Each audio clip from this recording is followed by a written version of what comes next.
Give this live stream a like and subscribe. 誰？いつき？あ、誰び？よくでねばらなきましてくれて。おー、のー、それに、あのレビ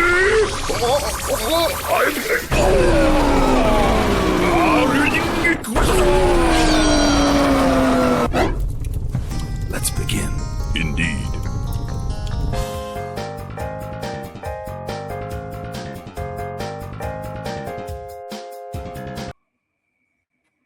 Good morning, good afternoon, good evening, wherever you may be, and welcome back to Honey Badger Radio. My name is Brian, and this is the Fireside Chat where we discuss interesting things with interesting people. I guess I'm just going to put it that simply. And today I have a really fascinating guest that I just happened to discover randomly. We on this channel, this is a men's issues channel. We usually talk about the issues facing men and boys, and that usually leads to conversations about greater, sort of like philosophical concepts. And we talk a little bit about the idea of sort of hatred or disdain for your own culture. And I think that's a big problem. And I think that there's a connection there. And then I discovered this gentleman, you are a doctor, right? That's how Yes. Okay, Dr. Benedict Beckeld. You're a Swedish-American philosopher, author, and poet known for your work on oikophobia, which is cultural self-contempt or aversion to one's own civilization, especially in your book, Western Self-Contempt, Oikophobia in the Decline of Civilizations. You have earned a Ph.D. in philosophy and classical philology, from the University of Heidelberg, taught philosophy, Greek, and Latin at institutions including the American University of Paris, volunteered as a teacher in Namibia, and since 2014, you have focused on writing about aesthetics, political philosophy, history, and contemporary culture while living in New York. Welcome to our small channel in this corner of the internet, Dr. Benedict Beckeld.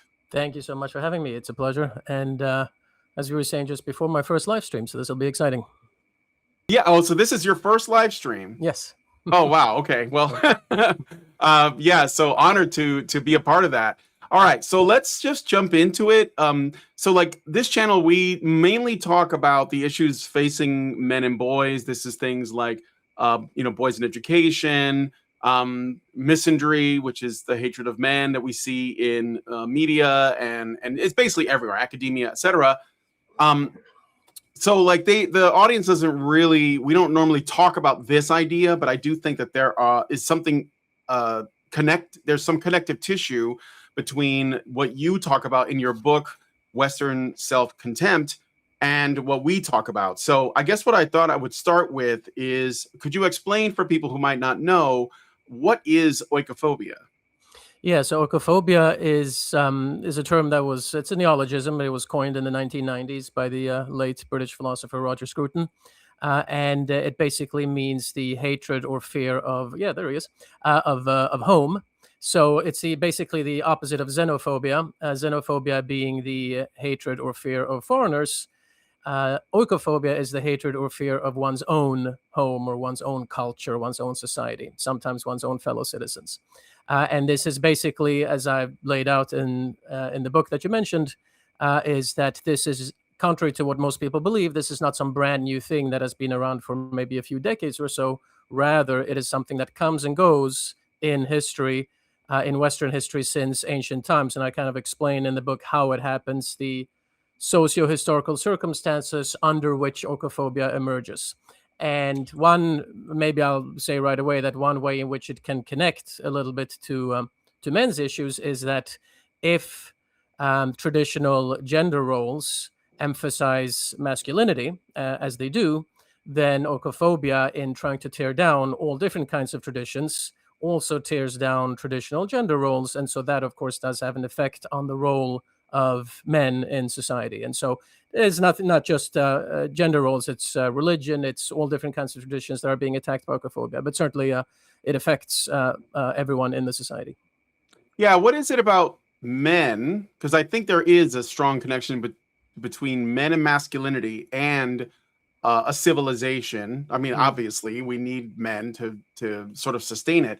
But it does seem to, when people are attacking or criticizing their own culture, like in the case of, let's say, the UK, for example, because they're pretty far down this hole, they will shame and attack their own men. I don't know if you noticed, but even though there are massive problems with Islamic gangs in the UK, when the media acknowledges this in any way, it's not framed as a problem because of a Middle Eastern religion or a group of people from another culture that have different values, but rather it's just an attack on men in the broad sense. They just say, well, this is a problem of just men in general, right? Not these men, but men generally. And then it gets framed that way. Like there was a recent was like a dramatic Netflix series called Adolescence, and it basically focused on this boy, and of course the boy was a native white English boy, and he murdered a girl, and that became the entire story. And it was supposedly to address some of the what they would call rape culture in the UK, but it was framed as just to targeting men. You know what I'm saying? Yeah. Yeah, and that's which is quite superfluous, because Western men over the last half century or so have already been quite domesticated. Feminism has been quite successful on that front, and so further domestication or further limitation of natural masculinity, and many other people have said this, will often lead to that masculinity being expressed in more unpleasant ways. And the thing is, you're always going to have some crazy people who do horrible things. That's always true. But when you clamp down on masculinity, then all of the good men that are out there who could do something about that and punish that man or prevent it from happening in the first place, protect the women in their lives, they become less capable of doing so. So you're never going to erase human depravity. That's always going to be around, but you are erasing the capacity of human beings, in this case of men, to do something about it. So that's they're digging their own grave, basically, unfortunately. Yeah. So the thing that got my attention from your videos, you made a response video to GADSAD. And GADSAD, we have some mutual acquaintances here at Honey Badger Radio with Karen Strawn, who has appeared on GADSAD's YouTube channel years ago. And I think he coined the term suicidal empathy.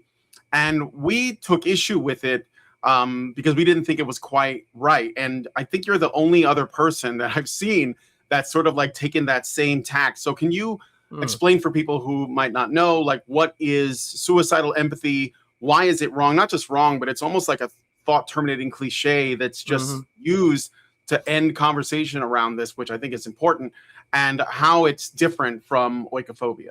Yeah. No, and I should say also, when you say that you have some mutual acquaintances, I mean, I like GADSAD in general. I think he does good work on a number of fronts. But yeah, in this particular case, I have strongly disagreed with his concept here. So suicidal empathy, the way he presents it in his book of that title, Suicidal Empathy, is basically the idea that the West is declining because we are too empathetic toward other civilizations, including civilizations who want to hurt us. So we're too empathetic toward migrants from certain parts from the Middle East, mainly, who want to tear down our traditions, other migrants as well. And we are too empathetic toward Mother Earth, for example, because by caring too much about the environment, we destroy our own economies. We're too empathetic toward Black people, let's say, because we then elevate them to positions for which they're not qualified. He uses the case of the former president of Harvard, Claudine. That's very topical right now. Exactly. He talks about Claudine Gay, the former president of Harvard, but it's true, it's become very topical now because of Jason Arday. But so that's the idea of suicidal empathy, and my main critique of it is that it's this kind of behavior, which is of course real enough, is not based really in empathy. There are some individual cases where you can find genuine empathy. I'm not saying there's no such thing at all. But the main thing that's going on is oikophobia, this word that we used before, hatred of one's own culture, a desire to want to tear down the traditions that have built the civilization in the first place.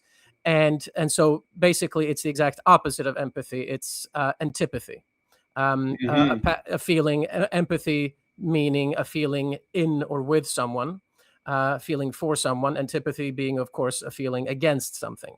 And that's really what we're dealing with. And what's interesting, and this is, I talk about this in the video that you saw, even some of Gad Saad's very own examples clearly demonstrate that it's not actually a question of empathy, but that it is a question of antipathy, because he talks, one salient example is how, when he talks about how Texan farmers are attacked for having lots of cows and lots of children because it destroys the environment, they still defend the behavior of the Chinese Communist Party, even though they are the greatest pollutants on the planet. And so if they genuinely cared about the environment, they would also criticize the Chinese.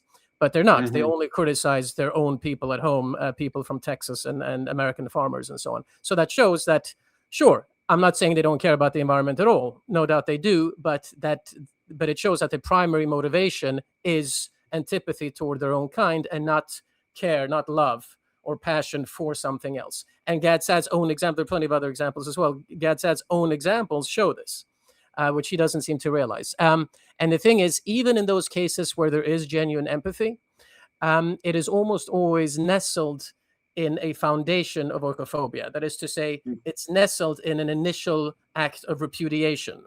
Only after that repudiation has taken place can there then arise a certain empathy as well for others. But the repudiation is really the initial and continuously driving force behind these actions. Right. Yeah. The impetus is the critique, not necessarily the empathy. And it's kind of it's like calling it empathy is being not just inaccurate, but it's overly charitable. Yes. Right. Yeah, and that's doing it. That's another problem, because most people would say that empathy is a virtue. As I mentioned, I'm actually not one of those people. It's a whole other philosophical can of worms why I don't consider empathy a virtue. But most people do think that it's good to be empathetic. It's something that people often brag about. Oh, I'm very empathetic, showing that they're really more narcissistic than empathetic. But okay, it's a common thing people like to say about themselves, that they have a lot of empathy. And so if that's the case, that we as a society as a whole consider empathy to be a good thing, well, then Gad Saad opens the door to people saying, okay, these people that he describes, they may be misguided, but at least they have the right motivations. At least they have good intentions. That's always something. But no, in fact, they don't have good intentions, because again, empathy is not the driving force. So he actually, and that's almost definitely not his intention, because he does spend a lot of time kind of making fun of them. I mean, there's sarcasm and humor in his book, as is his usual modus operandi. And when he makes fun of them, he probably doesn't mean to give them an out, so to speak. But he does, because people can at least say, okay, they have good motivations. But in fact, no, they don't have good motivations. Yes, exactly. And so I want to go back to, the other thing about empathy too. And maybe, just out of curiosity, I don't know if I'm off the mark here, but does it seem to you, because it seems to me, and I'm a layman, I don't do the, I'm not deep into philosophy per se, I just host the show, but it does strike me as really feminine. Is that fair to say, or am I being unjust? Because you just mentioned that men have been domesticated significantly, and of course there's a push to constantly domesticate them further and further and further in Western men, that is. So isn't this concept of, it just seems to be feminine to me? Is that wrong? Am I off the mark? No, I think you're quite right, and I'm always a little reluctant to say yes, because it's become such a cliche to this particular issue. But it's true. I mean, it's a cliche for a good reason. Women generally are more empathetic. There are, of course, evolutionary reasons for this. Women evolved to take care of their children and to shower love upon them and to rear them and so on, whereas men were out hunting and killing prey. So there are long-standing reasons for this, going back to prehistory. Why this is the case. And so, that's definitely part of it. And it won't surprise you, therefore, to hear that part of the development of oikophobia in Western societies is also feminization. Now, modern feminization is more extreme than that which has taken place in the past, and there are reasons for why the current iteration of oikophobia is more extreme than past iterations. I explain that as well in the book. But the point is the same trend, even if less extreme, the same trend of the feminization of society has certainly taken place in the past as well, including in antiquity. And so this is a repetition of the pattern. So definitely we do become more feminine as we advance as a society. As we become more and more comfortable. Is that like a product of like the, let's say, abundance and comfort and yes. Right? Yeah, it's not exactly. And plus also women often do gain more political power. Now in antiquity or in earlier times, they didn't have political power in the literal sense, like women couldn't vote or anything like that. But it would become more common that certain upper class women would gain an influence culturally, and more so than would be the case in earlier phases of that society. And certain experimentation with androgyny, the blurring of certain strict borders between male and female would also take place in the past as well. The muscular body, this is something that Camille Paglia, for example, has written a lot about.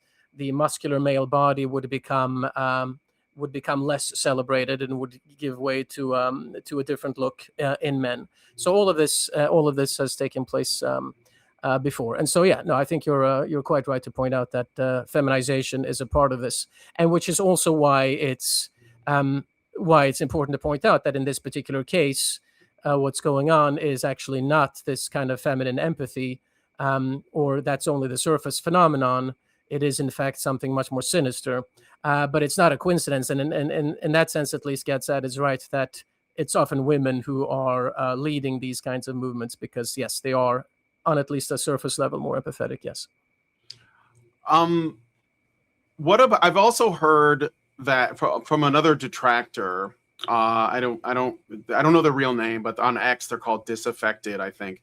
Okay. And they said that this is not suicidal empathy, but it's homicidal narcissism. Oh, is that?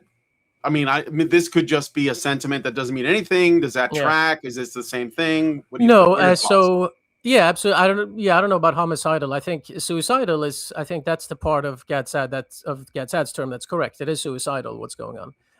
So I would probably keep the suicidal rather than the homicidal. Although, well, maybe homicide toward one's fellow citizens.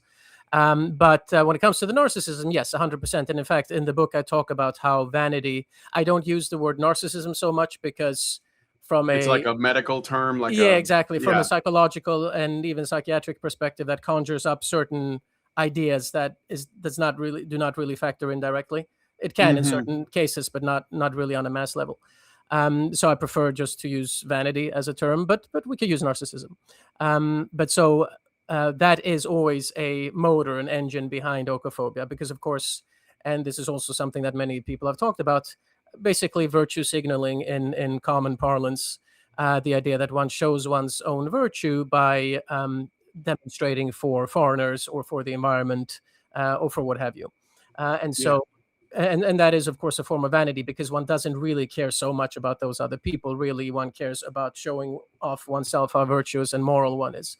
And so that is vanity. And that kind of vanity, again, also, I keep mentioning antiquity, but it does go back to antiquity. One sees clear traces in literature from the ancient world and from 1700s, 1800s, about how this kind of vanity is really a big engine behind this sort of behavior. So that I think that part is certainly true. Yeah. All right. Yeah, I think that's great and true. I think that virtue signaling it's completely self-serving. It has nothing to do with whatever the issue of the day is. It's just people chasing trends to, like, I don't know, just be seen as virtuous without actually practicing virtue. Because virtue is sacrificial and it's not self-serving. Exactly. So, that's exactly, very well put. Virtue is sacrificial to a great extent. Exactly. And so, they kind of betray themselves there. There you go. All right. So let's get into your book, Western Self-Contempt. So in it, you describe oikophobia as a recurring pattern that appears in the late stages of all civilizations. So how do you distinguish this from ordinary self-criticism or healthy reforms? So there is no absolute line by which one can distinguish the one from the other and say clearly this is oikophobia on this side and that is self-critique on the other. Where exactly that line is to be drawn is a bit subjective. So there are certain behaviors that, for example, when Tacitus criticizes the Romans as being a bunch of brutes and committing rapine and everything like this, one could say, well, he was kind of right, wasn't he? Or one could say, well, why is he turning against his own people? So it's a bit subjective exactly where one would draw the line.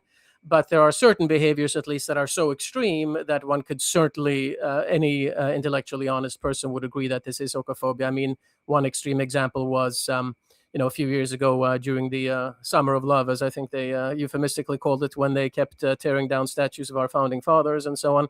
And not just of, Southern Confederate leaders or anything like that. But it is, exactly. I mean, George Washington. They did. In the UK, Lincoln. They took down Winston Churchill. Exactly. And that what happened didn't even happen over there. Right, exactly. So, even right here in my own city of New York, Washington Square Park defacing the statue of George Washington and so on. So that's any intellectually honest person would have to say that that is oikophobia, because that is so far away from where one might draw a line that it's no longer subjective, I would say. Then there are other cases that are maybe a little more of a gray area.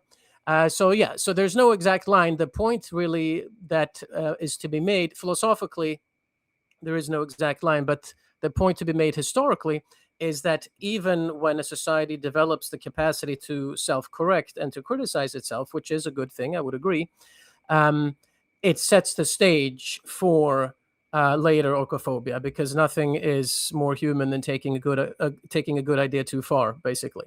And so the process of self-correction and self-critique is one that is never stopped, and it always goes to the point where it becomes too extreme. Because, and this is where human vanity comes in, because if somebody has leveled a good point of self-critique against his own community, well, then the next person has to show that he is even better and even smarter than the first one, and so levels an even greater point, an even more extreme point of critique against his own community, and eventually it becomes a competition. And this is part of the reason. There are many other reasons, but this is part of the reason why academics tend to be so oikophobic, because they have to basically, everybody has to come up with the newest and most advanced theory. And that leads to degrees of outlandishness that one does not come across by and large in society as a whole. So that's there's no exact line, but there is this development that always takes place toward ever more extreme ideas of self-critique. Yeah. What are some historical examples that you find most illuminating or for understanding today's the state of oikophobia? Because you said that this has happened, in Rome and Athens. So what are some of the most illuminating examples for you? Yeah, so anybody who follows modern political discourse and modern political events, I'm sure would recognize, if I take us on a very quick journey with just a few examples, there's much more, of course. Go ahead. So for example, in ancient Greece, in ancient Athens, in the late 5th and early 4th century BC, they start, people become more atheistic. So this is another false notion that mass atheism is something new. It's not. It's certainly, again, more extreme today than in the past. But Plato, in his laws, for example, complains about there being lots of atheists around, and that we have forgotten the ancient gods. This is a common complaint, and in their place imported Eastern customs and Eastern cults. Again, this could be comparable to oikophobes today having a tendency toward Buddhism, for example, being very popular. Or fetishizing Islam or something exactly. like that. Yeah. That's right. Not to say that Buddhism in and of itself, I'm not criticizing Buddhism itself. I am criticizing Islam itself. That's a whole other story. But but this idea that, okay, people may want to embrace these things, but how much is it? And this goes back to the idea of empathy. How much is it that they really love those things? And how it's much like is it xenophilia, but it's a little bit of a trendy thing. Exactly. That's been and going on much of since it the is. 60s too. That was like Oh with yeah. the love movement. Yeah. I'm sorry, Yeah, go ahead. 100%. Yeah, no, absolutely no. But that's the '60s is definitely a watershed in this in the modern development of it. No doubt about that. And much of it is, rather than being a genuine embrace of something foreign, is a repudiation of their own religion of Christianity. So that's one thing. Then in in Rome, we have, through the expansion of the empire, we have a lot of Greek speaking migrants. Not strictly, not immigrants, because they're technically a part of the empire, but migrants in the sense that they move from the periphery of the empire to Rome with different cultures, Middle Eastern culture and Greek as their native language, and Hmm. with no sense of loyalty toward the idea of Rome. And so the culture in the motherland in Italy is basically watered down, and there's no sense of national unity anymore because of these migrant waves. And then that, of course, becomes even more extreme with Germanic invasions later on. That's something else again. So that's another thing. In Enlightenment France, mid 1700s, we have people like Voltaire and Rousseau and Condorcet. There's a long list of people who repudiate Christianity, but have good things to say about Native American tribes, for example, of which they know almost nothing. But that's they're very ignorant when they talk about extra-European cultures, and also a tendency toward vegetarianism, incidentally, which is another thing. An Oikophobe doesn't have to be a vegetarian, but vegetarianism often, there's a correlation between rising Oikophobia and rising vegetarianism, because that is once again another tradition, the tradition of meat eating, that is to be repudiated, and one sees that as well. That's interesting. Yeah, both in, one Yeah. sees it in Greece, in Rome, in France, Enlightenment France. It's a recurring thing.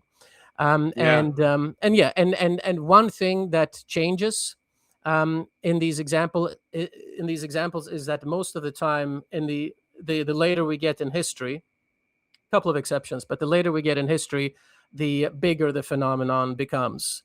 So In terms of the bigger the phenomenon, do you mean like the in scale of the spread of yeah, it, or the sort of the consequences of it, or? not the consequences necessarily, but the number of people involved, the number of different segments of society involved. So in ancient Athens, it's still just an elite, and it's not Uh-huh. it's not even the whole elite, but it's certain segments of the intellectual elite of the aristocracy. Whereas in France, in the 1700s, it spreads to the middle class.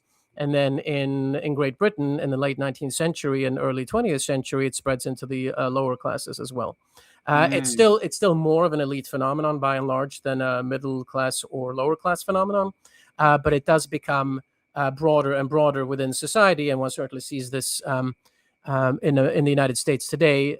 It's certainly, again, it's academics who are the biggest offenders, but one can speak to regular people and with no particular education, and many of them will be convinced that yes, of course, America is terrible, and of course we're responsible for everything that's wrong with the world. So that's a common thing, and that basically happens because the reasons for Oikophobia, why it exists, things like egalitarianism and education and so on, they become more democratized as history goes on. So in ancient times, there was only a very small elite that was thoroughly educated by their standards, whereas today there is, of course, the idea everybody should go to college and so on, which is a nonsense idea. But it's a very terrible idea. Absolutely. Yeah, but because of this, because of the democratization of these things, Oikophobia, as a result, also becomes more widespread. Mm-hmm. Mm-hmm. Yeah, and like I guess because we're able to share information so much faster, Yeah, I guess it comes with a price, right? That yeah, this kind of stuff can spread absolutely. much And faster. that's actually, yeah, you raise a very good point, because technological innovation can also contribute to it. Now, obviously, as being against Oikophobia doesn't mean one should become a Luddite. I think technological innovation is a good thing. But yes, it does lead to a certain uprootedness in many instances, Mm-hmm. and it also facilitates exposure to other cultures and to other ways of thinking and doing things, which again can be a good thing, but which also opens the door for more self-questioning. Yes. Yeah, and I think there's also something really appealing for people to feel like they're part of an intellectual class, like an elite class of people. So I think that's why it's appealing to lower class people to be able to essentially repeat oikophobic statements, right? Yeah. And just like say, oh, well, look at me, I'm enlightened, I understand all of our flaws that no one else, everybody takes for granted, or whatever it is. And this is actually, that's exactly right. And this is also part of the reason why it's a bad idea for everybody to go to college, because genuine expertise is something that is gained only through a lifetime of study. But having spent 4 years in college gives the illusion of expertise. Yes. And that means that a lot of people think they know a lot more than they do, and they often know the wrong things. And it's often better to know nothing than to know the wrong things. And so there's a certain intellectual humility sometimes that comes with, that is destroyed by going to college. Yeah, so. So Scruton coined this term, but do you treat this any different, or to expand on it in any way in your book? Yes, quite a lot, because otherwise I wouldn't have written the book. That's true. Yeah. Well, although in fairness, it's still a fair question though, because there are plenty of academics who write things that have already been written, and but they write them anyway, and that's they how put their name on it, and they make money. Yeah, exactly. But in this case, yes, Scruton's treatment was first of all, just in terms of amount, much less. So he wrote an article in 1993, I believe it was, which was about where he introduced the term oikophobia, and then it appears as a book chapter also in his book England and the Need for Nations, which came out in 2004. With the second edition, 2006, I think. So he has talked about it here and there, but his treatment is basically focused on modern oikophobia only. He does not conceive of it as a recurring phenomenon in history. So he describes something, and his descriptions are perfectly accurate. And he describes basically, and of course, because he's British himself, his focus is more on Britain and to some extent on the European Union in his writings on this subject. And he describes very accurately what oikophobia, what it looks like, basically. But he does not talk so much about why it happens, and he focuses on a more descriptive analysis of what's happening in his own country and in Europe. In fact, I wrote this book. It took a long time to get published. It's controversial.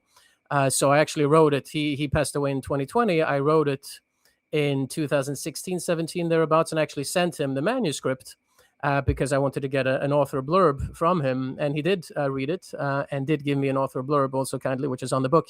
And he did say, yeah, this is something new. But he wrote to me explicitly that he was convinced by my arguments, which is basically that this is not something new. And in order to fully understand what it is and how it works, we actually have to understand that it's something that corresponds to human nature under certain socio-historical circumstances, which is why we can trace it all the way back to antiquity. So it's certainly a new treatment. I also talk in greater detail than he could have done in a few pages about how also modern philosophical streams and movements play into it, and how those philosophical streams have coalesced over the centuries to yield the modern iteration of oikophobia. So it's much more in detail. Yeah.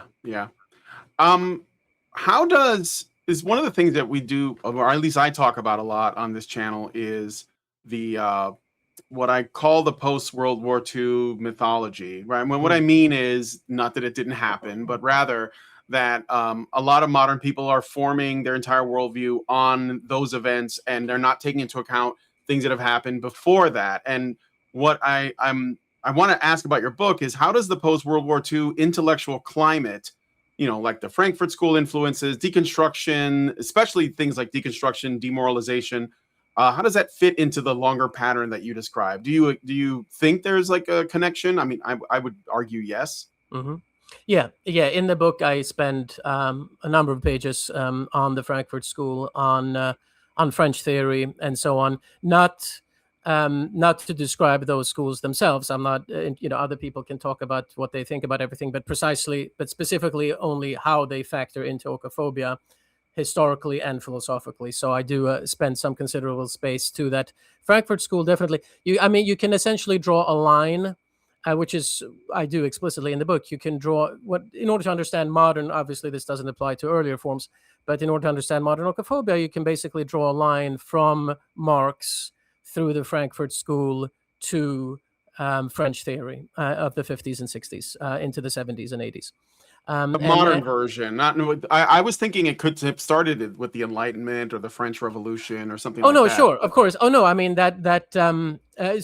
since you mentioned the Frankfurt School, but yeah, no, there is, by modern I mean now not the modern era as opposed to antiquity. I meant what we're experiencing right now in the 21st century. But yeah, of course. But you're certainly right that earlier iterations as well. There are many similarities as we've discussed.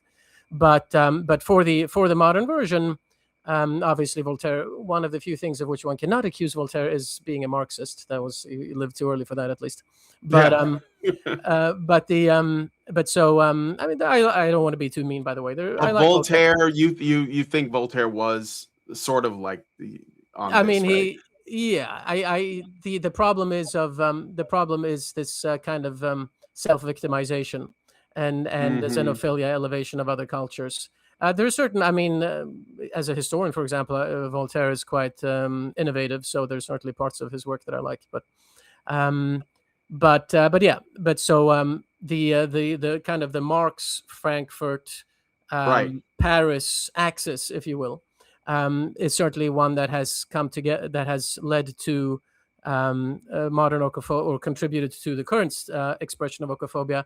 Basically, one of the things I call it, there are basically two main things I discuss in some detail in the book. It's the coalescence of relativism and positivism, and ostensibly relativism and positivism are opposites. Relativism being the idea that what is truth is basically subjective, and different people have their own version of truth and so on, and there's nothing absolute. And positivism being the idea that as a society we can work toward an ever better and ever more perfect society where we eliminate injustice and everything becomes equal. And those two are actually mutually exclusive, because, well, if you're a positivist, then you're saying implicitly that there is actually something that is the absolute and the right and the true, toward which we should all strive.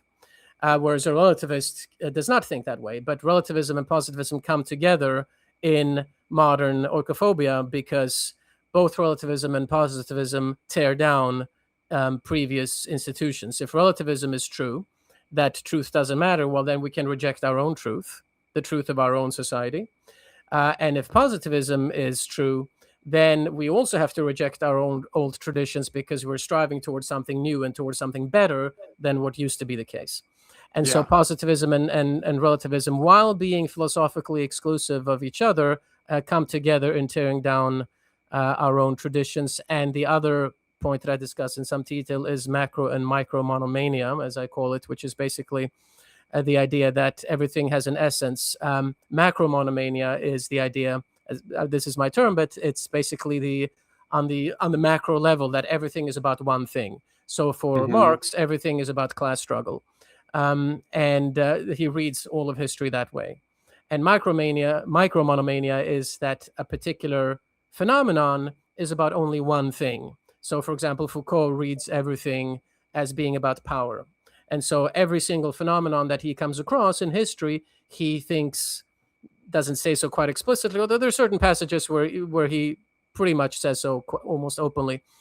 He makes this kind of error that power, it's all about power, and that if he can say that power was involved in a particular event, or the striving for power was involved in a particular event, that rules out to him all other possible motivations of that action, which is incorrect, because in many cases, at least, that's incorrect, because human motivation is very complex, and we can be motivated by power and also by other things at the very same time. And Foucault rules out all of the other things.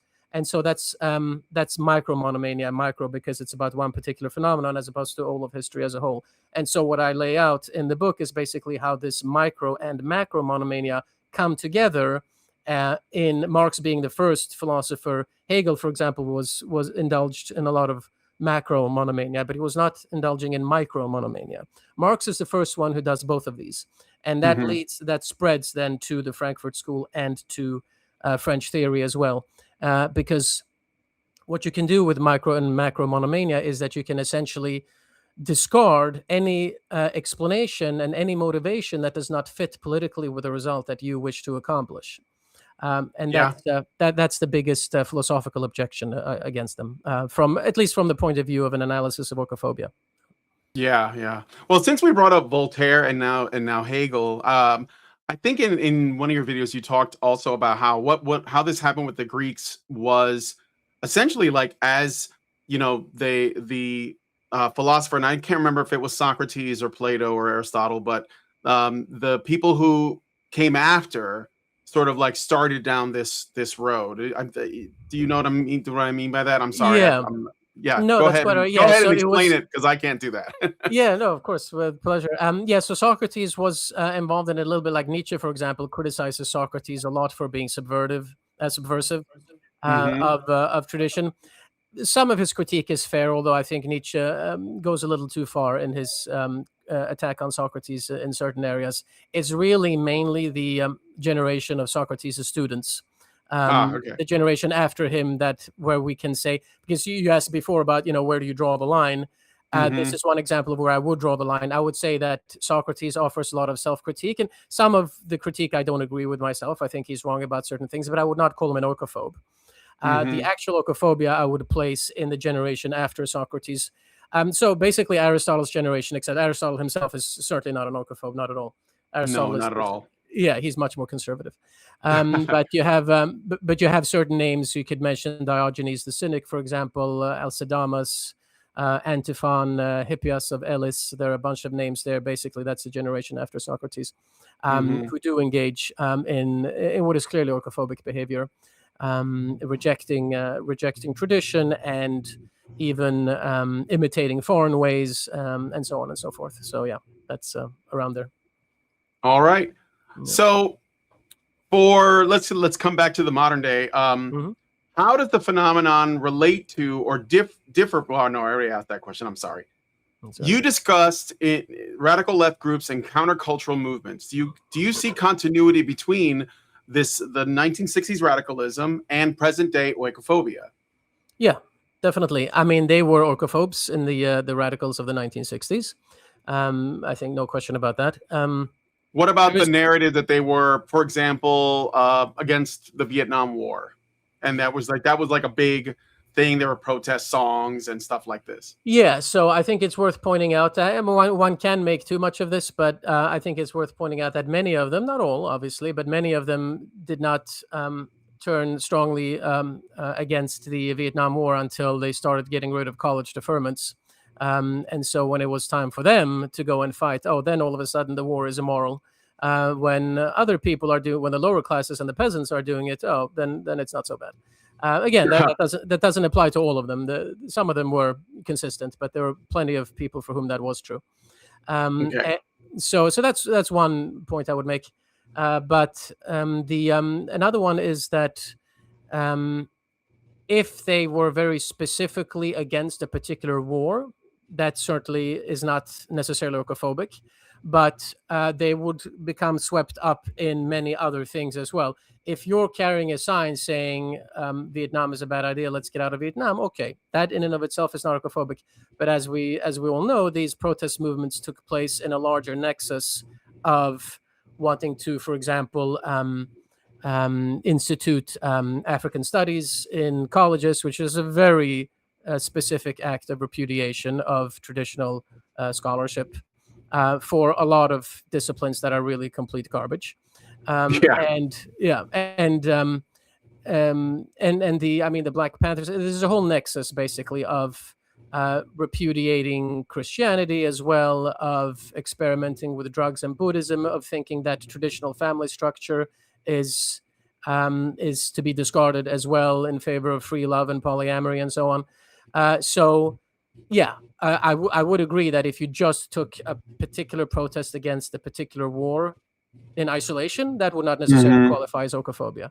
But we know, and so you could find. I mean, I'm not saying that every single student protester of the 60s was an oikophobe, because you could have some people, some individuals for whom this really was the case, that they were really just protesting against the war with which they disagreed. But as a mass movement, it was certainly oikophobic, because again, it was part and parcel of so many other things as well. And even among many who protested against the war, the way in which they protested, I remember statements like, I mean, reading, obviously I wasn't around, but I remember reading about statements like, if an American and a Vietnamese face each other in the jungle, I hope the American gets killed, because, it's the Vietnamese guy's country. Okay, if you say that, you're not just protesting against the war, you're clearly giving expression to your anti-American oikophobia, wishing that your fellow American is going to be killed in the jungle. Right. So overall, it's still oikophobia. And there's to go back to the main part of your question, basically the continuity from that to today is of course that there's a greater emphasis on race today than there was then. Like I said, there was some emphasis on race in those days as well. Obviously, around the same time, a little bit earlier, and then into this time that we're talking about, of course, there was also the protests in the South against Jim Crow laws, which is, I would say, more justified. But so race was also on the minds of a lot of these people, and the academic institution of these departments that I mentioned, that's also race involved. But it was more a question of America vis-a-vis other countries. But we still find that today, because oikophobes still want America to lose on the world stage. We're not involved in a big war right now, like obviously like in Vietnam, although our conflict with Iran, oikophobes generally want the United States to be humiliated vis-a-vis Iran. That's a common thing. And certain segments of the right as well. This is actually also something that I talk about in the book, about how there is a reactionary oikophobia, which is also historically attested, or I attested historically in the book, about how this is also something that occurred. Are you talking about like the kind of accelerationists on the right? Not so well, not exactly, but rather the kind of person, although I mean they can maybe overlap, but basically the people on the right who want, I mean, I guess you could say accelerationists, although that's not the aspect I would emphasize, but I guess it's the same people actually. I think they want things to get worse because they think there's going to be it will jar people into action or something, but it will just do more harm, right? There's like a disdain for collateral damage of that kind of action. Right. Well, I'm thinking sort of, I don't know if he would be an accelerationist, but people like Tucker Carlson, for example, obviously being a prime example of how people, they see what has happened with their own society and they start to hate what has happened to their own society. And a lot of that critique is justified, but because of what they perceive their society has become, they then start to hate their own society from that direction. And that's something that one sees in history as well. An oikophobic, a conservative backlash that becomes so angry at decadence that it actually starts to also root for one's own defeat. Like Plato, for example, is an example of how Plato didn't want Plato thought it was bad that the Greeks won the Battle of Salamis, because that made the lower classes more uppity, because the lower classes helped in the Greek victory.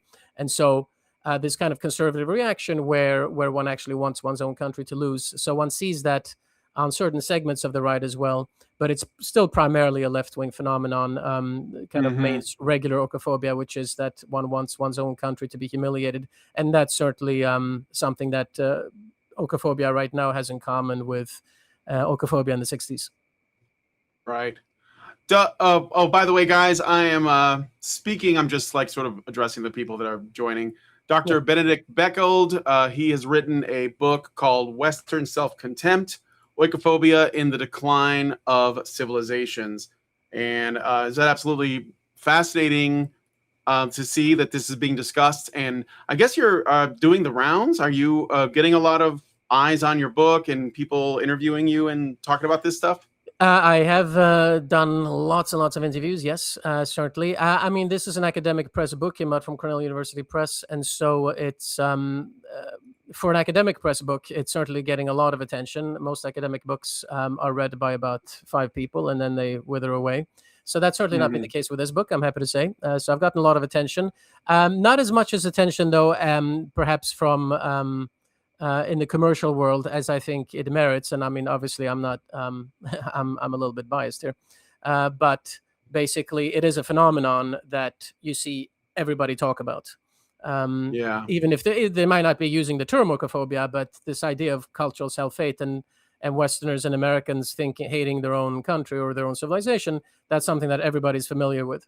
And so I know that it is a subject that if more people were aware of it, they would certainly be interested in understanding how it happens, why it comes about, and how it works and so on. So, I keep pushing and keep putting the word out there. But yeah, I give interviews very regularly. Yeah. So, does oikophobia affect different Western countries in similar ways, or are there meaningful national differences? There are meaningful national differences in the sense that some countries are more advanced, quote unquote, advanced in this process than others. But the result, certainly in the modern world, the result tends to be the same. But some countries have just become more extreme than others in this regard. And you can kind of see the future of the less oikophobic countries. You can see their future in the more oikophobic countries. And so, that's interesting. It's good to point that out because I'm in the United States. Yeah, you're in New York. I'm sorry. It's not the United States. Yeah, there's America and there's New York. Yeah. But I think, and maybe I'm wrong, but I think the United States is a little bit behind other Western countries like UK, Europe, and Canada. Yes. Is that fair to say? Yeah, absolutely. There was actually there was an article in the, was it The Economist or The Atlantic or something? I can't remember where, about how Americans are more oikophobic than Europeans. And I published a response to that saying that that's wrong. The reason the journalist thought that was because more Europeans said that they like their country than Americans in some particular survey. And the reason that's wrong is because oikophobia has already changed Europe to such a degree that they don't even know when they say they like their country. What they're talking about is they like the new version of their country, the oikophobic version of their country. When an American says he loves America, he talks about things like our history and George Washington and World War II and things like that, things that make us proud and patriotic. Whereas when a European, a German, for example, says that he loves Germany, he means like their food and their soccer team and things like that, not German history or traditional ancient German culture. I don't think Germans are allowed to like their history. Exactly. Yeah, they live in fear of acknowledging it. That's true. Yeah, they're only allowed to wave the flag during the World Cup. Yeah.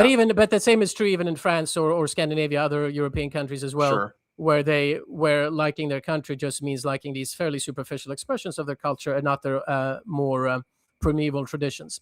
And so the point about Europe, Western and Northern Europe, it's somewhat less case in Southern Europe and much less the case in Eastern Europe, but certainly Western and Northern Europe, they have become so oikophobic that they don't even realize how much they have lost. And so and they don't realize the extent to which they're already on the brink. As we see. Whereas here, as you say, in the United States, we are less advanced. But as I mentioned, if we don't watch out, we see our own future in Europe. And so we have to watch out. Now, you mentioned yourself, the United States is a large country and we have different pockets. My own city of New York, I'm obviously in a political minority here. I love New York City, but yes, we are certainly more oikophobic than much of the country. No question about that.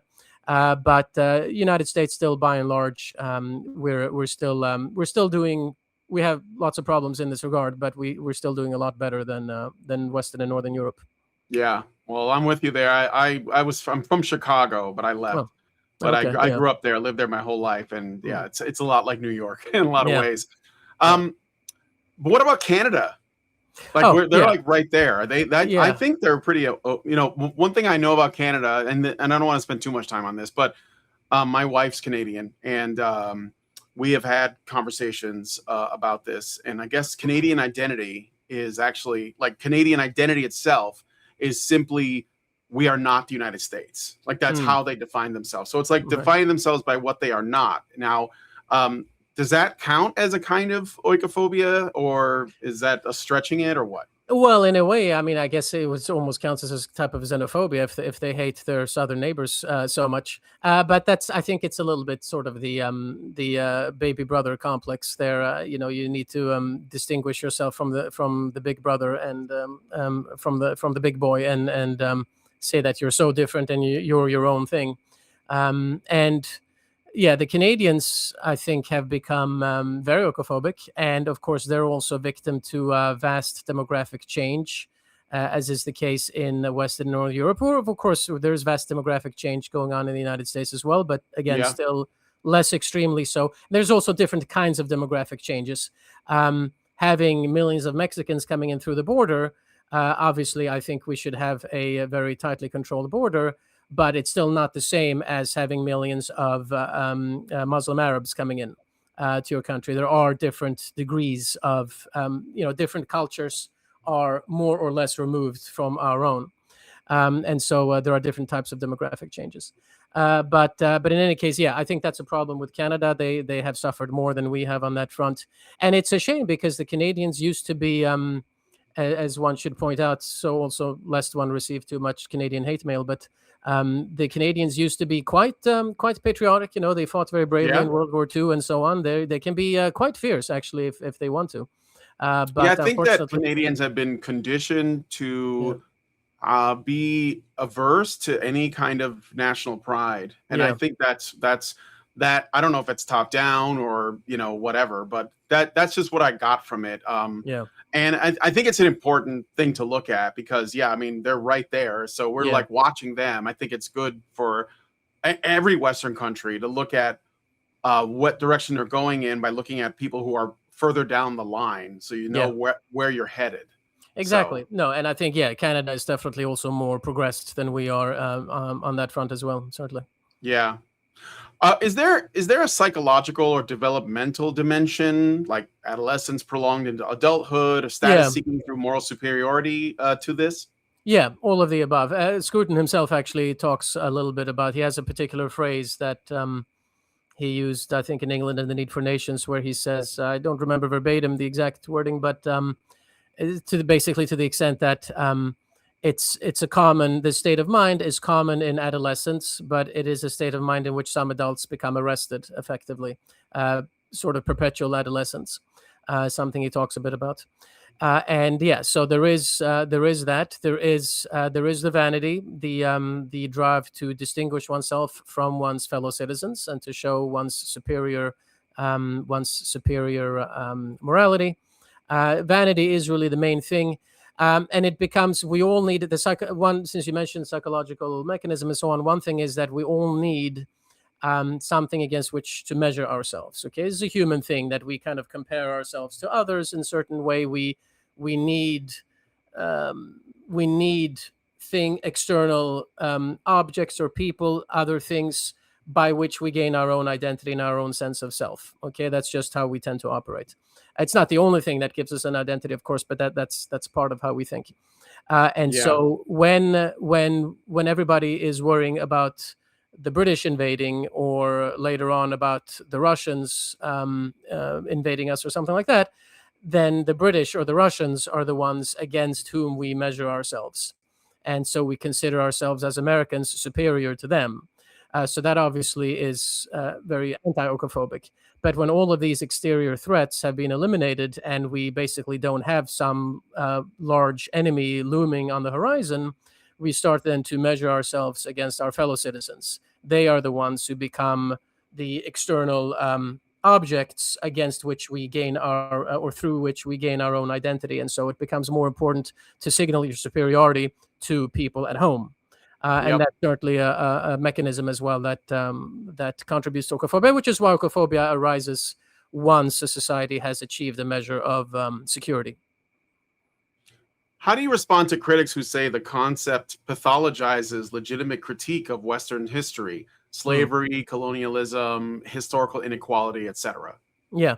So the answer to that critique is that it doesn't seek to pathologize self-critique. Goes back a little bit to your question, I suppose, about where you draw the line. You could always say that self-critique is good, and I point in the book to several points of self-critique that led to an advancement of some kind for that civilization.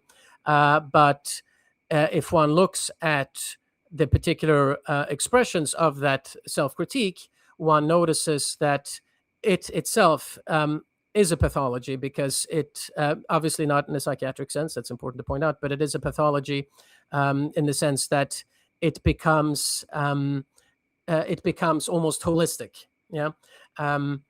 When one discusses the behavior of these people whom I would describe as oikophobes, one sees that it's not some pinpoint critique on a particular thing. Rather, it becomes a holistic rejection of the society as a whole, because again, there can be some individual exceptions, and those are people whom indeed I would not call oikophobes.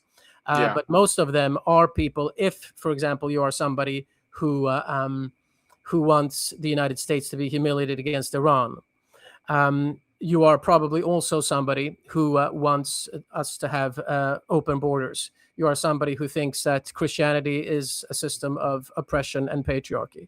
You are somebody who thinks that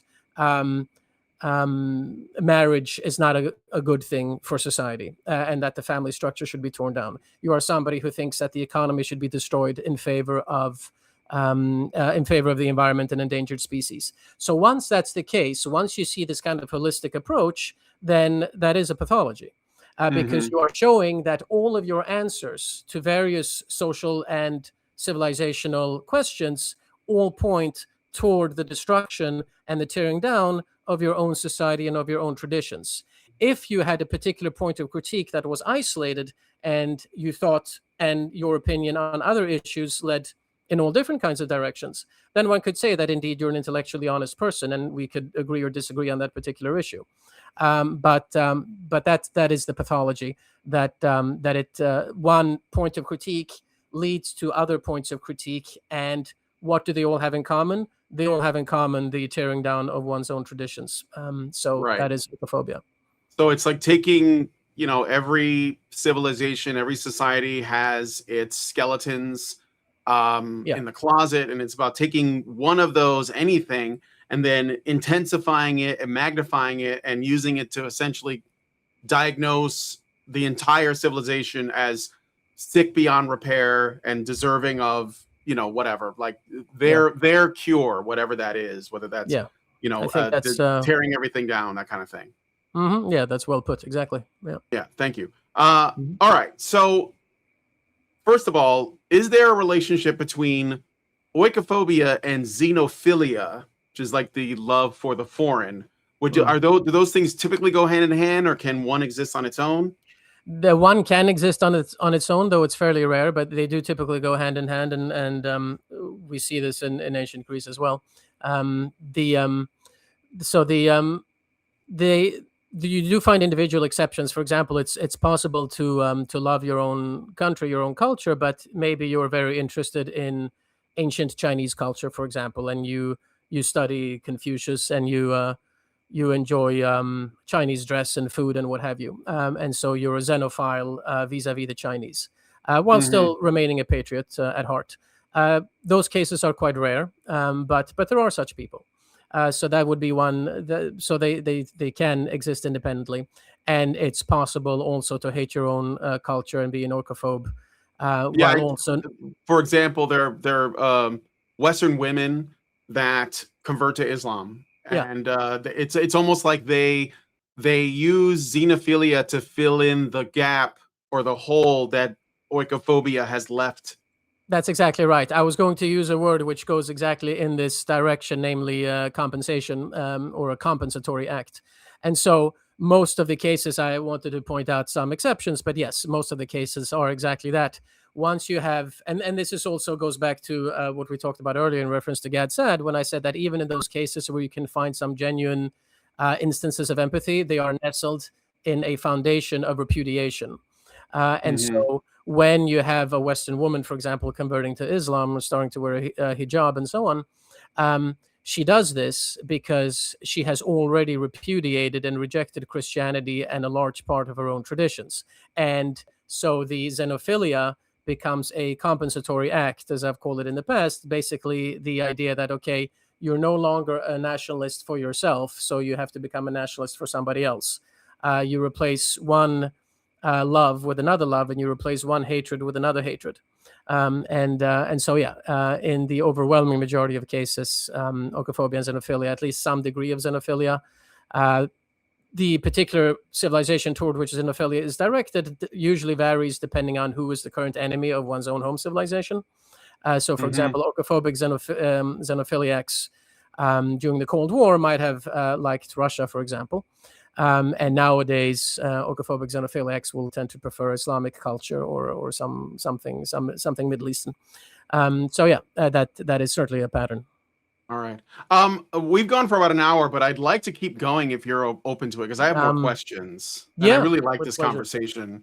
Really enjoying it. So, guys, if you're watching, again, this is my guest, is Benedict Beckeld.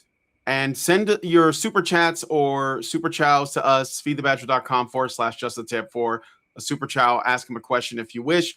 I look forward to seeing your guys' thoughts on this discussion. So I want to ask, this is something that I've actually wrestled a lot with one of my co-hosts, a man I work with who sort of brought the term up with me. He said, he mentioned oikophobia, and it got me curious about it. Shout out to Mike Stevenson, Dr. Anrakam. But I want to know, what is the goal? Is there a goal or a reason for oikophobia? So he said that oikophobia is an end in and of itself. And I don't see how that could be, because someone must benefit. Like, there must be. Now, I'm not saying that it was like there was a man behind the curtain that pushed it out there, but I do think that there must have been a goal. So is there a end goal of oikophobia? Does that make sense? I would say yes and no. I'm not trying to be diplomatic here, but I would say that maybe you're both right, based on how you based on your presentation of it. It's a goal in and of itself. I think he's right in the sense that since vanity and this kind of virtue signaling that we talked about is a part of it, oikophobia is a goal in and of itself, in that it gives the oikophobe that sense of power and that sense of self-elevation that he's looking for. So in that sense, just being an oikophobe and just living that out is its own reward, because you do get to feel like you're better than everybody else. So in that sense, it is its own goal.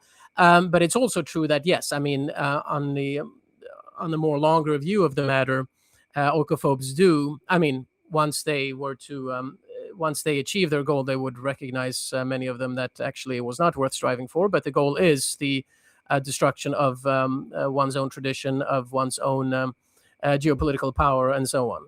That is. It also creates a vacuum for other people who are not oikophobic to essentially seize that power, right? Well, when I mean once it's a destruction of their own country. I'm saying as a whole. So, but well, probably in their imagination, they would be the ones to seize for power. Example, like for example, let's talk about the United Kingdom, because I think that they're very, very, very far down this road, where they have let in countless foreigners from countries that have cultures that are incompatible with Western culture, and things are changing there very rapidly. And so it's oikophobia that keeps that machine going. But after a while, the new people who have come in are not going to adopt the same ideals towards their own culture. They're just going to absorb that one, and then it's going to become this. Now, that may become oikophobic over time. I don't know, but I think that it will have the effect of destroying what's there and replacing it with, in this example, an Islamic regime. Oh, yes. Oh, no, definitely. I agree. I misunderstood you a little bit. Basically, so in there, of course, because they're these oikophobes who are trying to invite Islamic immigration, they're very naive, of course, and they don't understand Islam at all. I've written, lest people think that I've written extensively and lectured about the incompatibility, philosophically speaking, between Islam and the West as well. So that's a whole other can of worms. But basically, the people who invite Islamic immigration, they don't understand Islam, they don't know what it's about. And so, of course, in their minds, if we take what is the goal from their point of view, of course, from their point of view, it is that the UK, in this case, is going to turn into, a socialist Caliphate. a socialist egalitarian paradise, essentially, and that Muslims and everybody else will kind of just get along and live happily next to each other, and so on. That's their goal. So I think to go back to for your original question, I think it's true that there is an external exogenous goal that they have, but also that oikophobia is its own reward. But when it comes to what will actually happen, of course, yes, you're quite right.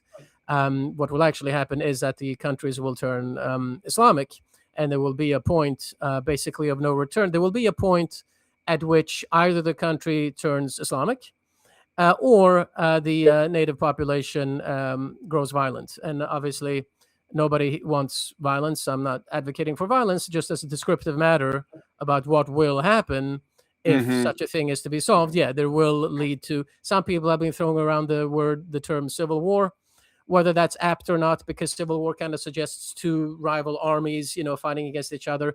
They don't have guns in the UK, unfortunately for them. Yeah, what are they gonna do? But so I don't know if civil war is the term necessarily, but civil unrest, civil infighting, certainly yes, that will happen if the country is not to become entirely Islamic.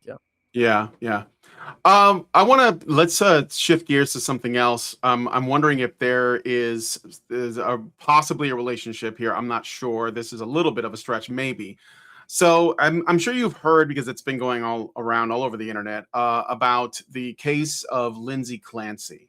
Are you familiar with this? Yeah, was a woman who murdered her children? Yes, the woman who murdered her 3 children claimed that and attempted suicide, or at least appeared to attempt suicide, and then claimed that there were voices telling her to do it. The SSRIs did it, whatever it is, the medication. She's trying to get off for insanity. She's pleading not guilty, but that the case is not what I'm interested in at all. It's not about that. That's going to play out the way it plays out. My interest in it is the reaction to the case, specifically from women online. And what I've noticed a lot lately, and I'm not going to blame social media for this. I think a lot of people do, and I don't think I think that's a lazy way to look at it. But I've noticed that there has been one crisis after another, one event after another, that where women specifically in large numbers go out and support or express empathy and support for people like Lindsay Clancy. So looking at just this one in isolation, do you think that there is, do you think that there's an oikophobic angle to this? Because there is blaming of men, blaming of patriarchy, blaming of big pharma, blaming of these other things, but not of the woman who killed her children. I don't know what your thoughts are. Yeah, I'm not. I heard of the case, but I haven't seen, and I'm not sufficiently familiar with what the protesters have actually been saying to probably have a definitive opinion on that.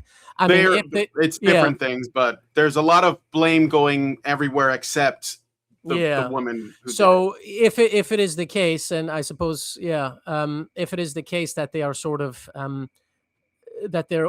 that one reason why they're supporting this woman is because they think that motherhood is too much of a burden, or and that they reject having to be at home raising children and so on. If that's the angle that a lot of these protesters have, then yes, that certainly is a part of that. I don't know if I would. Well, if they blame patriarchy, they do. Okay. Then yes. So right. if let's not painting with a broad brush, but because I know there's lots of different takes, but the things I see most common is the blaming of patriarchy and the capitalist system. Oh, really? And and these because the capitalist system is what enabled big pharma to give her medication. Oh, I see. Again, we don't know that medication did this, but it's just people speculating. And I think the speculation, the launching point for the speculation is an already existing antipathy towards the West, basically. Like, it's patriarchy, it's these other things. Yeah, It's no, the so that's family unit itself, right? Like it's right. the problem is that there is a family unit. Yeah, no. So in that case, definitely, I would agree that that's yeah. Based on your presentation now of some of the things they say, yes, that is okophobic, or at least it has an okophobic element to it. Yes. Yeah. One could What maybe about say that. the reaction, and I don't know if you've seen this too, but the reaction to the assassination of Charlie Kirk? Yeah, yeah. Yeah, that's something I'm a bit more familiar with. And yeah, the well, I mean, the celebration of his death and so on, and I mean, Yes. yeah, absolutely revolting. Obviously, one doesn't have to. I mean, the some members of his own family saw him get shot. I think. I mean, just to celebrate that is obviously repulsive. But it was a majority of women that did that. Was it a majority of women as well that celebrated that? Absolutely. Really? Okay, I wasn't aware of that. Well, it could be because women are more likely to post on social media, Mhm. but the overwhelming support for Lindsay Clancy came from women. They funded her about $1 million for her case because they're certain that she's innocent and she did nothing wrong, and that's wild.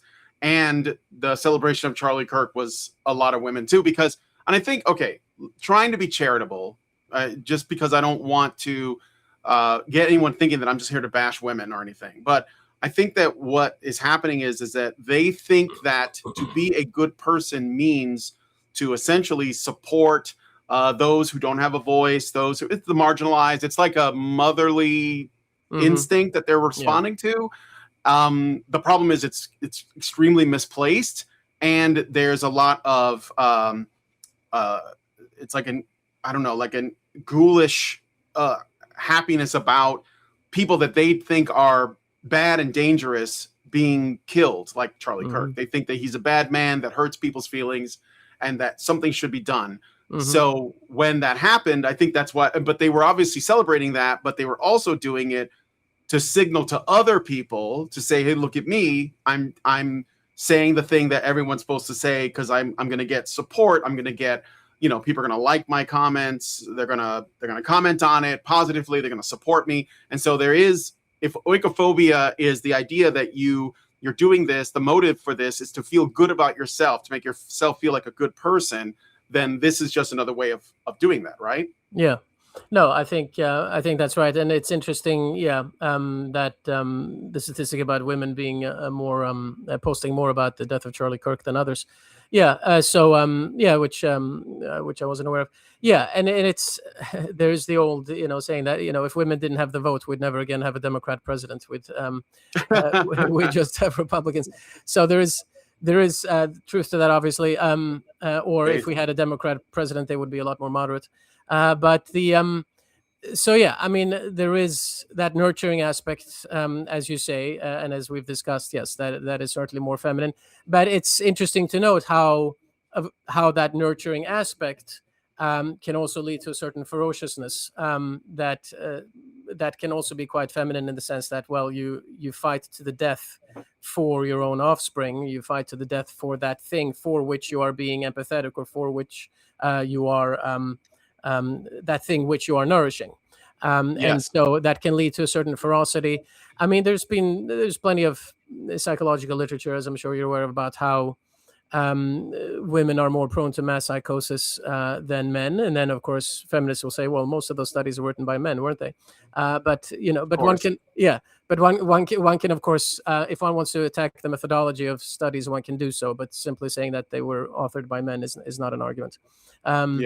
So I think there's a lot of truth to that. I'm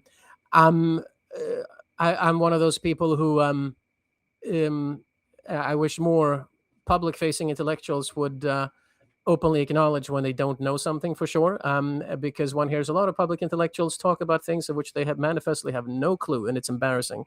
So in this particular case, I'm inclined to say that I don't want to make too categorical a statement here, because I'm not so familiar exactly with how those things play themselves out in the case of Charlie Kirk, and certainly not in this more recent case. But it sounds to me like what you're saying. I mean, what you're saying sounds quite accurate to me. Yeah, I mean, I'm looking at it in terms of, well, I guess I'm looking at the contrast, because you had said, and one of the other things that stood out to me too was I guess it's like well, how do I put it? It's like the suppression of masculinity as part of how this happened. Yeah. So in that, there is the gap, and I think it's being filled by a feminine way of approaching these things, and I think that's where this kind of oikophobia can grow. It can be nurtured, and I think that a lot of these women, probably most of them that were doing this, were single, young, childless. So I think that's also a big part of it as well, because that the instinct, which could be useful for raising kids, is not being used that way because they're not having children. And the reason why they're not having children is because they're convinced that, maybe they're convinced that having children is bad for the planet, because, they consume resources, and they've been told this over and over by people in the media and so on, or they believe that, having children is a form of oppression because it means that you'll have to raise them, which means you can't be a girl boss somewhere and go and earn a living. And you don't need a man on to a be man happy. and Exactly. these kinds of things. Yes.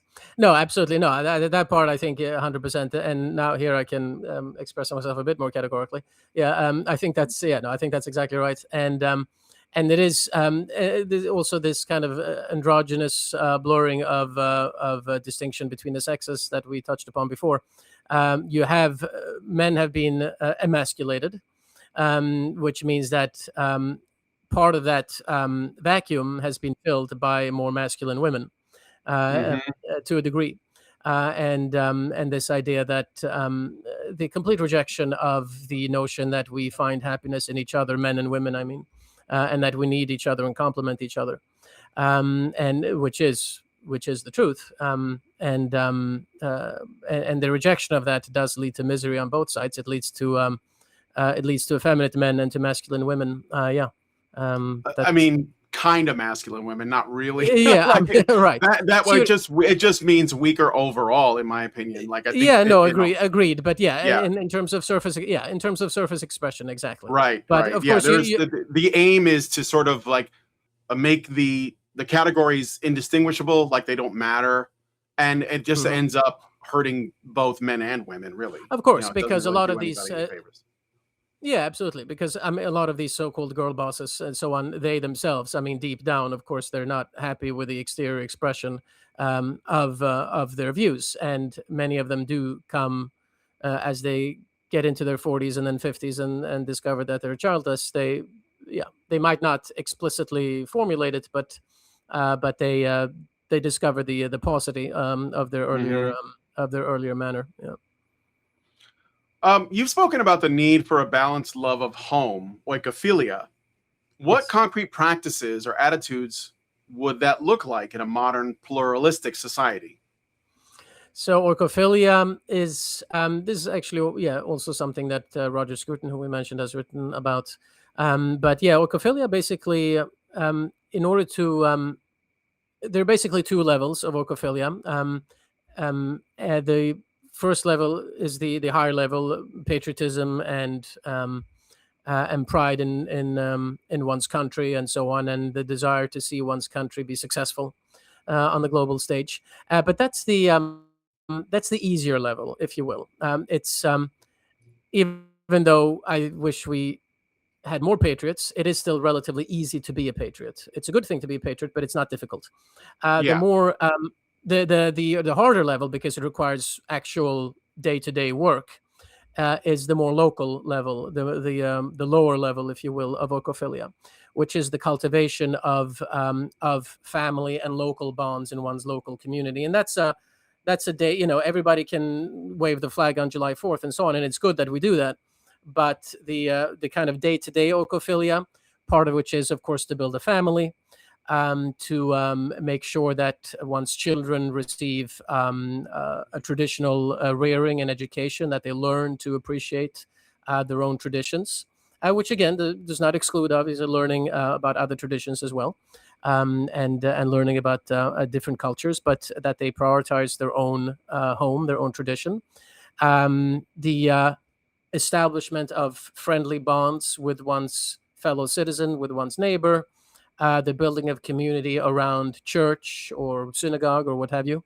That's the kind of day-to-day oikophilia that is ultimately even more important, because that, of course, is the That is the level that undergirds the larger, the higher level of nationalism, patriotism, and so on. So How that's would really, that? How would that? I mean, I don't disagree with you, but Mm. how would that actually be a good bulwark against oikophobia? How does that work? How does that play out? Well, so I don't. Oikophilia isn't always a bulwark against oikophobia. It depends. I mean, if you're I'm talking more about people who are now already prone to do this kind of thing, what they have to do to perpetuate their oikophilia. If anything, yeah, it's certainly true that the better we have it, the more a certain class of society will turn against its own society. So, and that's part of the internal contradiction of oikophobia, that success leads to self-hate. Success economically, wealth, security vis-a-vis external threats, and so on. Success on all those fronts contributes to oikophobia. So yeah, in that sense, and that's part of the tragedy of history. I mean, in the book that I wrote, it is also a lot about a kind of a tragic view of history, because it's not the case that we can say, okay, well, we need to achieve this and this and this, and then once we've achieved that, then we have, then we have the good state, then we have, Yeah. then everything is fine, because it's a constantly dynamic situation, and a success on one front, progress on one front leads to regress on another front. So it's not that it defeats oikophobia in and of itself, but this is what we need to perpetuate, oikophilia. One thing, though, I will say is that even people who are not naturally conservative, or people who might tend somewhat toward oikophobia, once they have children, and this is why one of the reasons why having a family and one's own family is so important, is that once you have children, there often develops a desire to pass something down to the children. And you see this a lot. People who may not have been religious, for example, maybe they were raised in a religious home and then they rejected religion as teenagers. They don't necessarily become fully religious, but sometimes they'll often embrace certain rituals, for example, because they Like want they'll go to church even if they're not religious because they think exactly it's good for the because kids. exactly that kind of thing. So Yeah. so that's something that, and not just on the religious front, and other areas as well. Once you have children, you want their children to learn about your parents, about their grandparents, about their great grandparents. You want them to, because you come to realize as a parent that your children are basically your only path toward immortality. It sounds a little selfish to put it that No, way, it's but it is true. exactly, it is true. Yeah, It's legacy and ancestry like are something that we just do not value right. in modernity. Yeah, Yeah. exactly. And it becomes an extension of yourself. That's how your name lives on. I mean, of course, there's some people who, create things that, books or inventions or whatever that live on Sure. afterwards. But the main reason, the main way for us to achieve immortality is through our children and grandchildren and so on. And so once that is the case, then even people who are not conservative and who might be more progressive, at least they become slightly less oikophobic, because they do start to see the aesthetic value, if nothing else, of tradition. So that's one aspect of oikophilia that can combat oikophobia, but Mhm. but certainly not all of it does. Yeah, like having skin in the game is kind of what you're Mm. getting at. Like if Right. if you remain single and childless, then you have no reason to invest in the future after you're gone. So you're just Yes. there to live and get what you can out of life while you're there, and then you're gone. And if you are pushing your society towards that, it doesn't affect you as much because you're going to be gone. But if you Hmm. have children, it's going to change like everything. I assume if you love them, you're going to start thinking about that, and I think that Yeah. is a really good point. Um, Yeah, and one can point, of course, at several. Obviously, there are exceptions on both sides, but one can point at several yeah, quite oikophobic politicians who are childless. Yeah. yeah, there you go. Maybe we shouldn't be voting for childless people. I don't know, Yeah. but Yeah. at least like people who are more than simply surface level patriotic. Hmm. So yes, I agree with that. I also think it's interesting that you brought up now going to church. Now, this isn't we're not apologists here, but I am a Christian, and I have noticed that when I go, it's almost like extended family, because like after Hmm. the service is done, then there is a fellowship and Yeah. everyone brings food and we all sit and eat together, and we check up on each other and we look out for each other, and it's like a participatory event, right? And Yeah. I would, I'll call it communion, but I don't mean it in the sense of religious communion. I mean in the sense of community building as a way to stem that. So I Yeah, mean, and I don't know. I don't know if you're religious or what, but I'm not. I was raised religious, Jewish actually. I even had a black hat and everything until I was about 15 or so, and then I actually went off the path. But I still, even though as a non-religious person, I very much value religion. So a lot of people, when they abandon religion, they become anti-religious. I'm the exact yeah. opposite. I'm actually very pro-religious, even though personally I don't believe. But and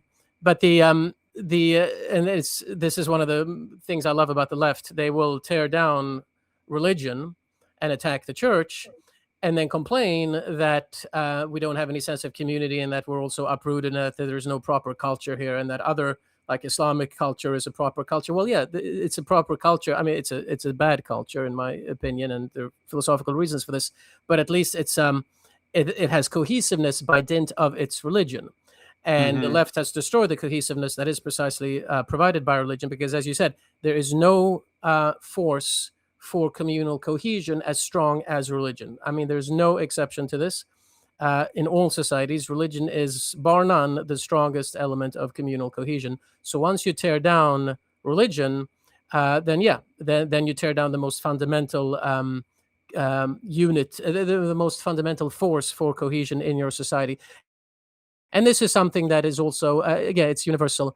This is why the first steps toward oikophobia across societies is the questioning of one's own religious traditions. That always comes early on, and then eventually over time that does lead to oikophobia. Again, as you said, we're not apologists necessarily. I'm not religious myself, but it's simply, as a descriptive historical matter, this is what happens. Evidence is absolutely clear.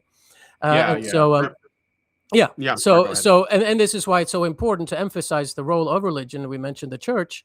Again, and as you said, even and I tell people who said, "Oh, well, but I don't believe in Jesus or whatever." I said, "That's fine. But go to church anyway, because there's a real community there, and you can still learn moral lessons. You can appreciate that there are people there who care for each other, and you can, there's so many aesthetic experiences of it as well. When I was living in Germany, I got my PhD in Germany. I'm a secular Jew, but I would sometimes go to Latin Mass on Sundays, simply because I loved listening to the Latin hymns Yeah. and just the I assume aesthetic the experience. cathedrals are beautiful too. Yeah, I no, mean, some really yeah. beautiful structures for sure. And so, yeah, one reason I prefer Catholicism to, say, well, let's say it's nicer to go into a Lutheran place of worship. Catholic place of worship than a Lutheran place of worship. By and large, there are exceptions, but anyway, Hmm. that's a different story. But anyway, to appreciate the aesthetic aspect of it and the communal aspect of it is very important, whether you are a very loyal religious believer or not. Yeah. Yeah, I know. I know that you're working on another book right now. I think it has a lot to do with aesthetics, right? It Am does, I? yes. And what is this new book about? Well, so You wrote it, but it's not published yet, but not it's done. published yet, exactly. Yeah. So I call it, the working title is art. What is it? Art and Anarchy. There we go. Art and Anarchy. Sociopolitical reflections on aesthetics. Well, hopefully I'll be able to keep that title. We'll see. But basically, it's about.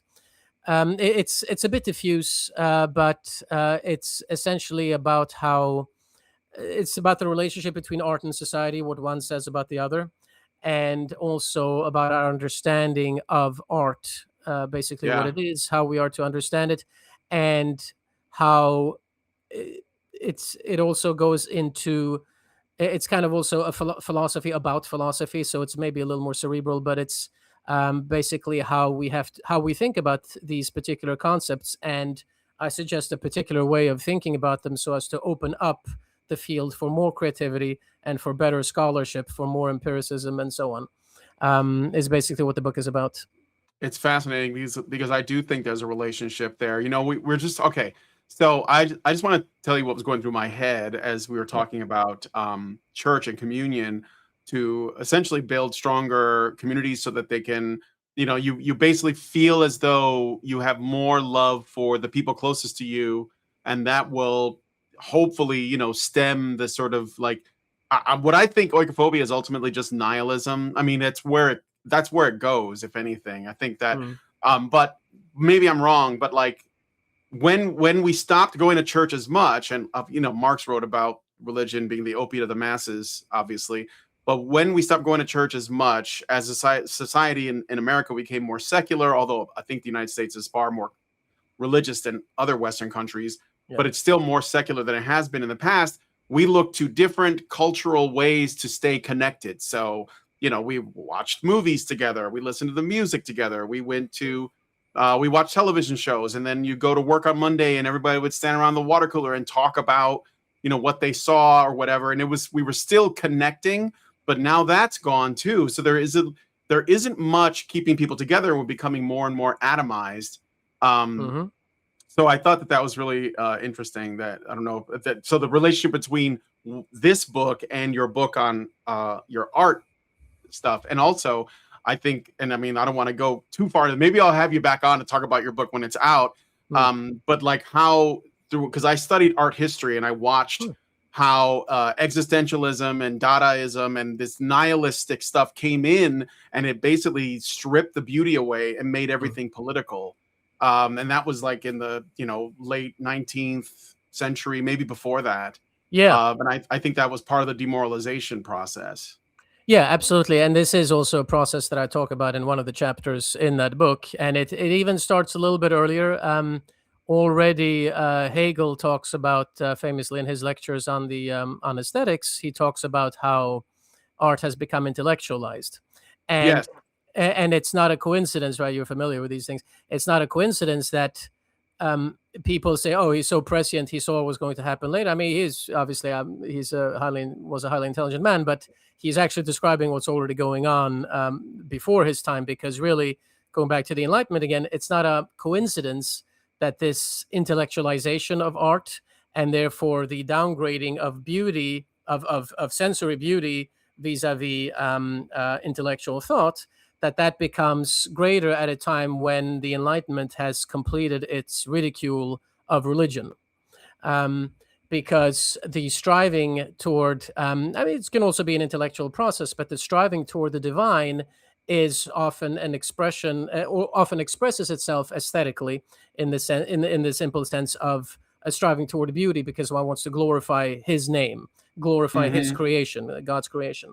Once God has been ridiculed and killed, so to speak, then what is left? Well, what is left is the purely intellectual process, and the fact that the artist takes over the role that used to be filled by either by God himself or at least by the priest.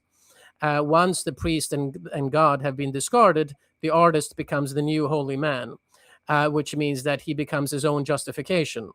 And so he's no longer, he no longer has an obligation to act morally or to beautify, because whatever he does by dint of being the artist is in and of itself considered good. And that's part of, obviously this process becomes more extreme later in the 19th and then into the 20th century. But the seeds, if you will, of this process starts already in the 1700s, and then with Hegel's observations in the early 19th century. So that's part of it. We tend to think today, when we think of sort of the stereotypical or the archetypal artist, is this kind of brilliant individual who, however, morally is, not a very good person. He sleeps around and he doesn't, takes drugs and so on, right? Lives in a dirty attic and creates these amazing things, right? That's a very modern view of the artist. But that view of the artist really comes from this particular period, from France and the Belle Epoque, which was infused with these kinds of ideas. If you look at Renaissance artists, well, before the Enlightenment, they were all expected to be exemplars of virtue, and most of them were. I mean, you can find exceptions, of course, but most of them were. And it's certainly a view of the artist that would have been alien to Greek dramatists, poets, and so on. So this is recapturing, I think, different ideas of what it means to be an artist, or even just a creative person in general, even as a scholar. And I talk about how this relates to scholarship as well, and to philosophy. It's obviously very close to my heart. That's a big part of the book. Understanding that is something that would actually open up the field for more creativity, for more new things to be created, once we kind of stop being captured by this very historically limited view of what creativity and of what art is or should be. Mm, that's a good point. Yeah, I noticed when I was in art school, because I am an artist, which is Yeah. why I studied art history. Yeah. There were a lot of people that had no talent, Yeah. but they had the correct political ideas, and so they can put together. That's why we have so much profane art that's being hung up in museums, because it has nothing to do with the beautiful and the transcendent and the divine, but it has everything to do with, like, what are you saying in the moment, and most of it is very much caught. It's like in a time capsule, like it's saying something about a specific incident at a specific time, and it's not eternal. It's very, temporally stuck. Does that make Yeah. sense? Yeah, no, Yeah. absolutely. Yeah, it is, and which is why most of art that is celebrated today will be forgotten tomorrow. I mean, obviously, that's true of a lot of art from the past as well that was created and that we don't remember anymore. But it's even more. And you meant a good point. A lot of people laboring in art with absolutely no talent. Yeah, because there's nothing exogenous against which to measure themselves. Certain people would have been kicked out of art school because the teacher said, okay, you don't know how to draw, you don't, like, you're worthless. Whereas today, of course, because the artist has become his own justification, this leads to a much higher proportion of laboring artists having absolutely no talent whatsoever, and using art also in a broad sense, poetry, not just painting, all different kinds of creative endeavors, shall we say. Hmm. I will say, though, I don't want people to then, once they finally read the book, to be disappointed. There are certain passages as well, perhaps in the book, where conservatives will be a little upset with me, because since I'm striving for, and I'm not a doctrinary conservative by any means. Our audience isn't Yeah. necessarily political Yeah, I get a yeah. lot of So. critique from conservatives as well, because I tell them I'm not a political activist or a pundit, Hmm. which always takes one side. I'm a philosopher. And the point of genuine philosophy, the point of genuine thought, is that it's a journey whose destination is unknown. And as you explore certain intellectual paths, you don't know where you're going to end up. Sometimes you end up in a different place. That's not necessarily in accordance with doctrinary conservatism. Yeah. I just mentioned briefly that I actually am somewhat.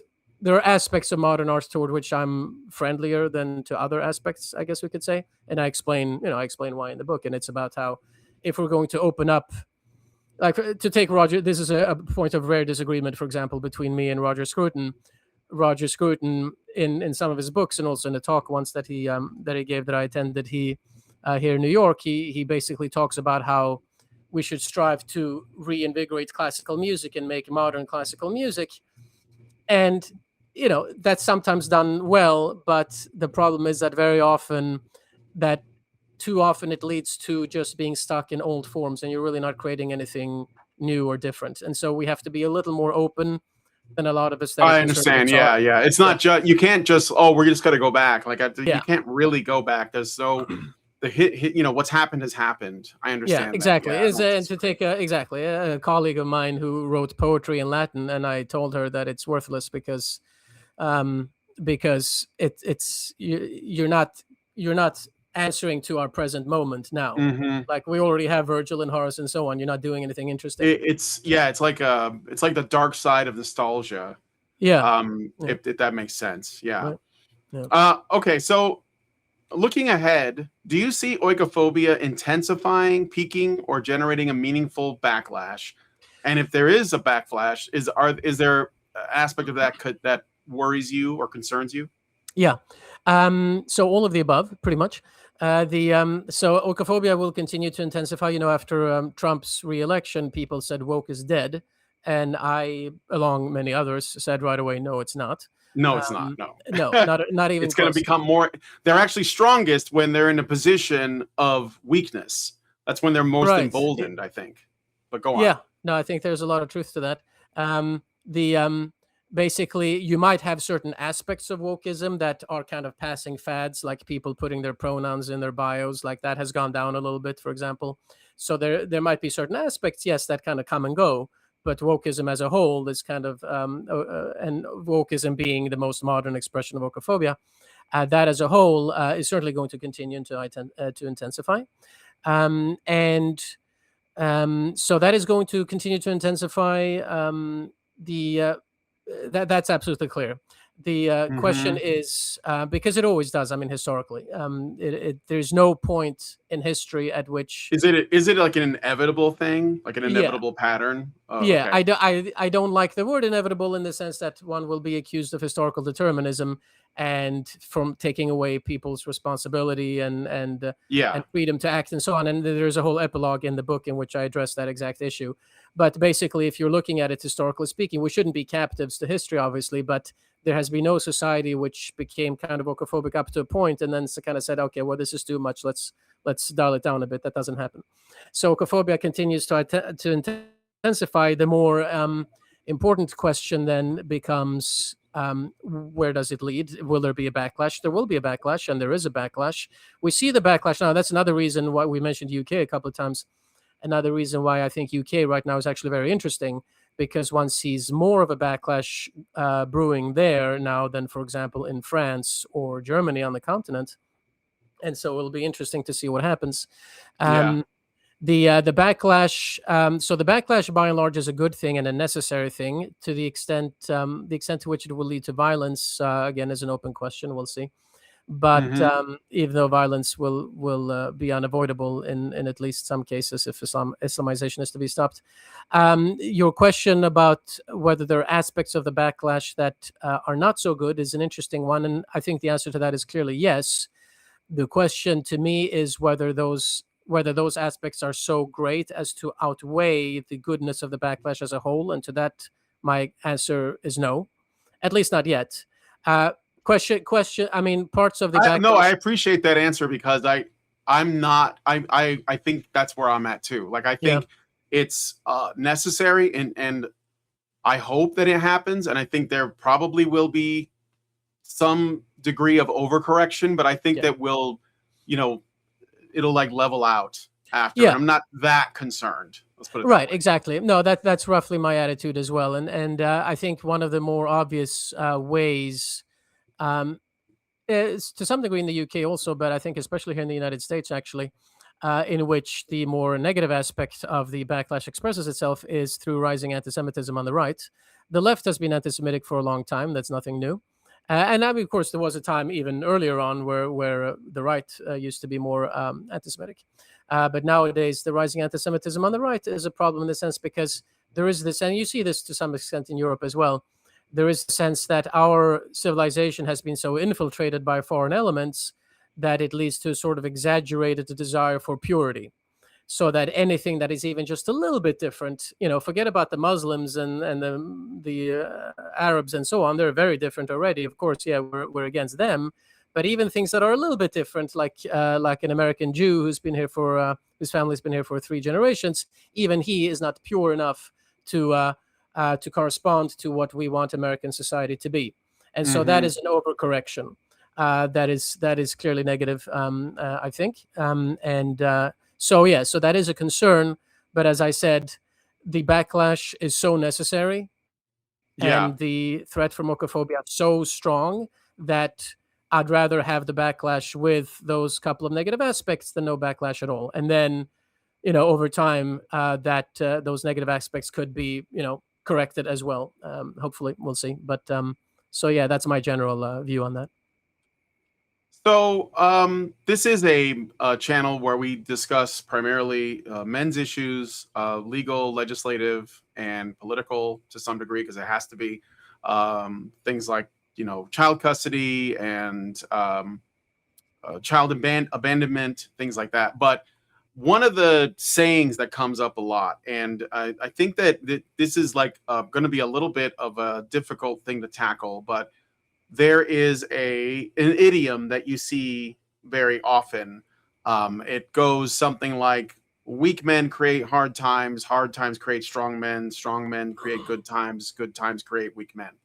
And I guess I'm wondering is, even though we still live in, okay, things are tough, but men, by and large, behind the scenes, are somehow managing, despite all of the, um, let's say, attacks on men and patriarchy and their access to jobs, like, girl bossing and like all these other things, like all of the problems, men are still going out every day and they keep everything running. The roads are maintained, the plumbing, the electricity, the power grids, and all that.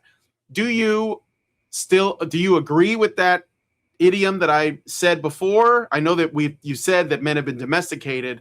And again, I don't see that saying as necessarily an attack on men. I think that it's probably speaking more to the cycle of, a rise and then decadence and then a collapse and then a rise and, and that kind of thing. And it sounds like the patterns, there's like parallels between that and the pattern you described in your book about oikophobia. So I want to know what your thoughts are on that. Yeah, no, I mean, it's basically true. Obviously it's a great simplification, and I think it's interesting to get much more into the weeds of it, which is part of the reason I wrote the book. But yes, it's that's certainly it's largely true.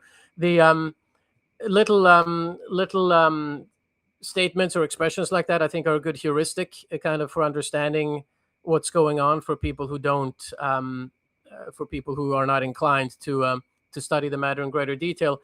I think probably a bigger problem is when there are these kind of in-between studies, people who talk a little bit more about details, but who don't do the necessary work. Like Glubb, for example. Glubb wrote an essay that has been quite popular about the fall of civilizations, and it's serious enough to be taken seriously, but not serious enough not to contain a bunch of errors and arbitrary statements, such as his notion that civilizations last for 250 years, which is rubbish, because if you look at how he actually writes, you see that he has an entirely arbitrary measure of what constitutes the beginning and an end of a civilization. And such statements lead to some Americans saying, okay, well, we're going to turn 250 years old, so guess that's it with American civilization. And right. Yeah, exactly. Well, and how is that not also part of the demoralization process? Yeah, you just right, tell exactly. people, well, this is it. This is how long we last. So I guess stop. Don't bother to try to make things better or change anything because time is up. Sorry, you were born in the wrong century, right? That's right. Exactly. Yeah. So no, it's very demoralizing. So little brief heuristics like that, as the one you mentioned, I think are generally good because it's quite accurate. It's these kind of in between half serious studies that get all the attention, such as unfortunately GAD-SAD suicidal empathy. They're the texts that the efforts that I don't like because they actually teach things that are wrong. So I agree. I agree with that statement largely. Yeah. Do you think that the idiom is meant to be accusatory, like the probably blaming men? Yeah. I mean, it blames certain men. I think it probably blames more circumstance, but I mean, circumstances. About how. But I mean, it praises men, but then it praises one generation and attacks the next. I mean, it's a common saying that the greatest generation produced the worst generation, right? The World War II generation produced the boomers. I don't think that's entirely accurate, but that it's a common expression. I would still, I obviously I love the World War II generation, but I would still probably say the founding generation will probably take the top spot for me. But in any case, be that as it may, it's a common feeling that is the case. I don't think it's as much as about blaming as about simply understanding how things come about in historical cycles.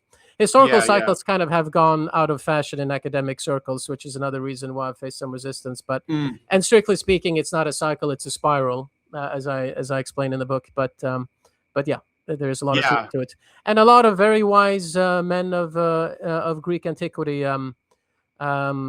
subscribed to the cyclical views. So there is more to it than can be so easily dismissed. Okay, so let me see here. Some argue your term, or this term, it's not yours. The term oikophobia is too broad or polemical. What would falsify the oikophobia thesis for you? Well, the term itself, so I guess defending Roger Scruton here, but obviously it was my choice to take that term and run with it. I think for me, the greatest defense of the term is that we needed an opposite of xenophobia. And xenophobia is an overused term for sure, and so Absolutely. so it's possible to overuse oikophobia as a term as well, but that's actually kind of part of the point. And as I've said on a number of occasions, the fact that we had a term for xenophobia but not a term for oikophobia was itself an expression of oikophobia, because apparently the moment you criticize a foreigner or a foreign culture, you're a xenophobe. But criticizing your own culture, apparently that's not pathological in any way. That's makes just you normal. enlightened. That's what good people do. Exactly. Yeah. So having a word that included the root phobia in it as a correspondence to xenophobia, I think was very important. And so I think that was a very good contribution on the part of Scruton. Some people say you should have oikomisia or something because they don't fear their home, they hate their home. Misia from the Greek root for hatred. But again, the point was to have. I wasn't in, obviously, I don't know exactly what was in Scruton's head when he came up with the term, but the point is, I think, to have an opposite of xenophobia specifically, because many times when people criticize foreigners, that's not done out of fear either, but rather out of dislike or hatred. And so in genuine cases of xenophobia, but we still use the term phobia. When it comes to the falsification, going back to my future book as well, that's the one that's still coming out. I actually, since I also talk about creativity and scholarship and how to expand the borders of those things, I actually also take issue with the, in my opinion, overestimated concept of falsification. Karl Popper comes in for quite a lot of critique in the book. But if we are going to use that term, what would falsify oikophobia, but so far no one has falsified it to me, would be something like, if you can point, for example, at the historical processes that I describe in the book, if you can point to how attacks on your own culture were perfectly common also in the earlier phases of a civilization, that would go against the process, the historical development that I outline. But nobody can, because the evidence just isn't there. I mean, maybe you can find some individual here and there, somebody making fun or whatever, but by and large, the evidence just isn't there. So that's something that could falsify part of what I say. All right. If you could Sounds find, good. yeah. I mean, that's diachronic, exactly. If you take synchronic, if you could point to most of these particular oikophobes as really just criticizing one particular aspect, again, that could also be a type of falsification. But as we've already discussed, most of them actually have a much more holistic disdain of their own civilization than just some particular singular point of complaint. Yes. So since writing the book, are there any have you changed or shifted or evolved any of your opinions on this? Has anything changed since then? Not really, although I love the question. I've given so many interviews. I've been on so many podcasts, and nobody has ever asked me that question before. It's great question. Not really. I maybe shifted my emphasis. I mean, I hate academics who spend their entire lives working on just one thing. So it's there's a good German word for that, Fachidiot, which is basically somebody who just writes about one single thing his entire life. So I cast a much wider net, and I like to work on different things and to study lots of different things, like political philosophy and philosophy of history, mostly in Western Self-Contempt, and now more aesthetics, which was actually my first love in philosophy. Now devoting myself more to that in my next book. So I shift emphasis in terms of what I work on, but in terms of my actual view on this topic of oikophobia, no, I don't think I've changed my mind in anything, because no different evidence has been presented to me. I mean, I've been attacked by lots of different directions, but whenever somebody attacks me, that was going to be my next question. Oh, okay, yeah. Whenever somebody attacks me, it's not serious critique. It's just childish personal attacks and so on. Nobody has attacked me in any serious way. Why do you think trying they're to doing show different this? evidence? Pardon me? Why do you think they're attacked, trying to discredit you? Oh, because so there's been from both left-wing and right-wing direction. From the left, I think it's easy to say, because most of the people there are oikophobes themselves, so they feel indicted by what I say. From the critique that I've gotten from the right has most of all been along the lines of the fact that I'm explaining it and showing how it works somehow justifies it in their eyes and makes it harder to combat in their opinion, because they like to present oikophobia as being just some absolutely crazy madness. And if you can dismiss it as some crazy madness, then it's easier kind of to marginalize it. Okay, well, these are just crazy people. But then you don't take it seriously. Then you think it's a exactly. joke.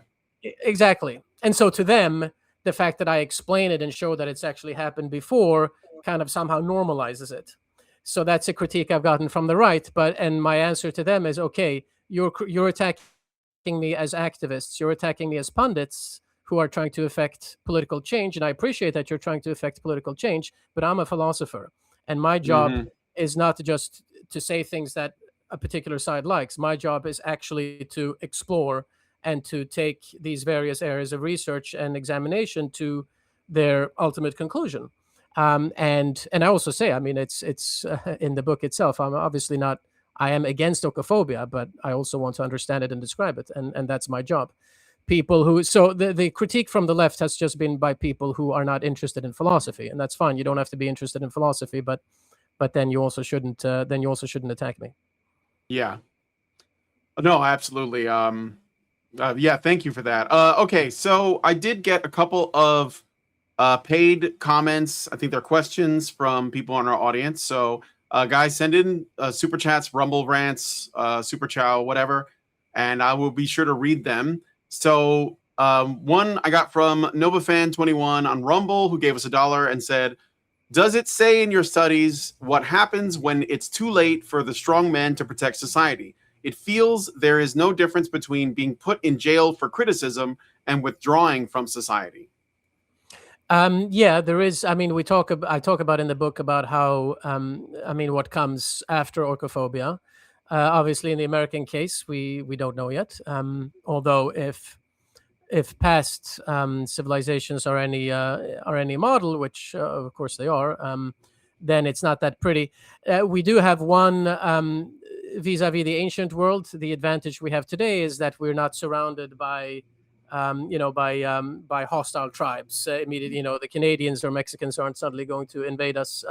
Once we become more oikophobic In America, at least. Right, exactly. I In the can't United speak States. for France, we still have migrants coming in and who do not wish America well. I mean, you see this especially in New York City, obviously, prime example. The mayor of my own city, Michigan. Michigan is another example. My mayor, and I mean, we're still, some of us here in New York, in disbelief that our mayor is somebody who's not just left wing and has bad economic policies wherever, but he's generally somebody who hates our country. That's the case here. So that's part of what happens, except in greater degree. Now, ancient civilizations, once they no longer are able to fend for themselves, you can think of oikophobia as a destruction of the immune system. They are then no longer able to defend themselves against barbarian hordes. So we don't have foreign armies invading, and you see this even more in Europe, we do. It does lead to a dilution of the culture, to demographic collapse often, and ultimately to violence. The question is simply what kind of violence, whether a society collapses through foreign invasion or whether it collapses through violent infighting between oikophobic and non-oikophobic factions and the allies of the various sides. That's something which it will be interesting to study Europe now to see what happens in the next couple of years and decades. And as we've said, I think the UK is right now the most interesting area there. But yeah, that's essentially what happens. Yeah. All right, and I got a $5 super chow from Official Reverse Trad for $5, and he says, "Question for guest: if I hate my hometown of New York City because it's oikophobic with regards to the national identity of American and a few similar things, am I an oikophobe for hating my home city for being oikophobic?" Seems like a tricky question. Well, it's as a New Yorker myself, it's a question close to my heart. No, I would not say that you're oikophobic because you still love America. You're for America, if I understood the question correctly. Yes. I would say, just as a fellow New Yorker, one thing I would say in favor of New York, unlike places like DC or Seattle, for example, New York is at least big and diverse enough. Using diverse here in a positive sense for once. It's big and diverse enough that there are pockets of sanity in New York, as the questioner probably knows. if you know where to go, you can actually find a lot of sensible people in the city, unlike some other places.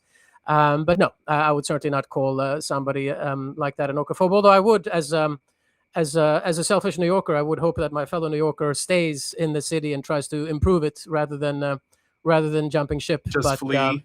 Yeah, exactly. Although I would understand it if he does. But well, a lot of the big businesses Yeah. left because they didn't want to be taxed. Oh like yeah, 90% right. or No, I mean, whatever if it you're a was. big business, sure. I mean, yeah, why would you Yeah. stay? Of course. I mean, it's the only more as a way private to sort of individual, like but- not just survive and preserve your business, but also to, I mean, I don't want to say punish, but send a message to New York, right? Yeah. Same No, thing exactly. happened in And I would California. say, and it obviously, So yeah. And if this person, for example, has young children, for example, I could also understand you wouldn't want your young children to grow up in a place where he's going to be indoctrinated in the public schools or the streets are going to be unsafe and so on. So, so obviously everybody's situation is different. So I can certainly understand the people who want to leave, but no, not an Oikophobia.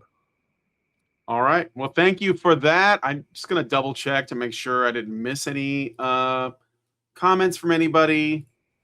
And I don't see anything here. So I guess like I wanted to just ask one last thing, and then I think we can wrap it up here. So I've been doing research into various like Frankfurt School professors, but also the people who preceded them. And Mhm. I feel like it may have, or at least like one of the big parts of this history is Hegel. And you mentioned Hegel, I think, when we talked today. Yeah.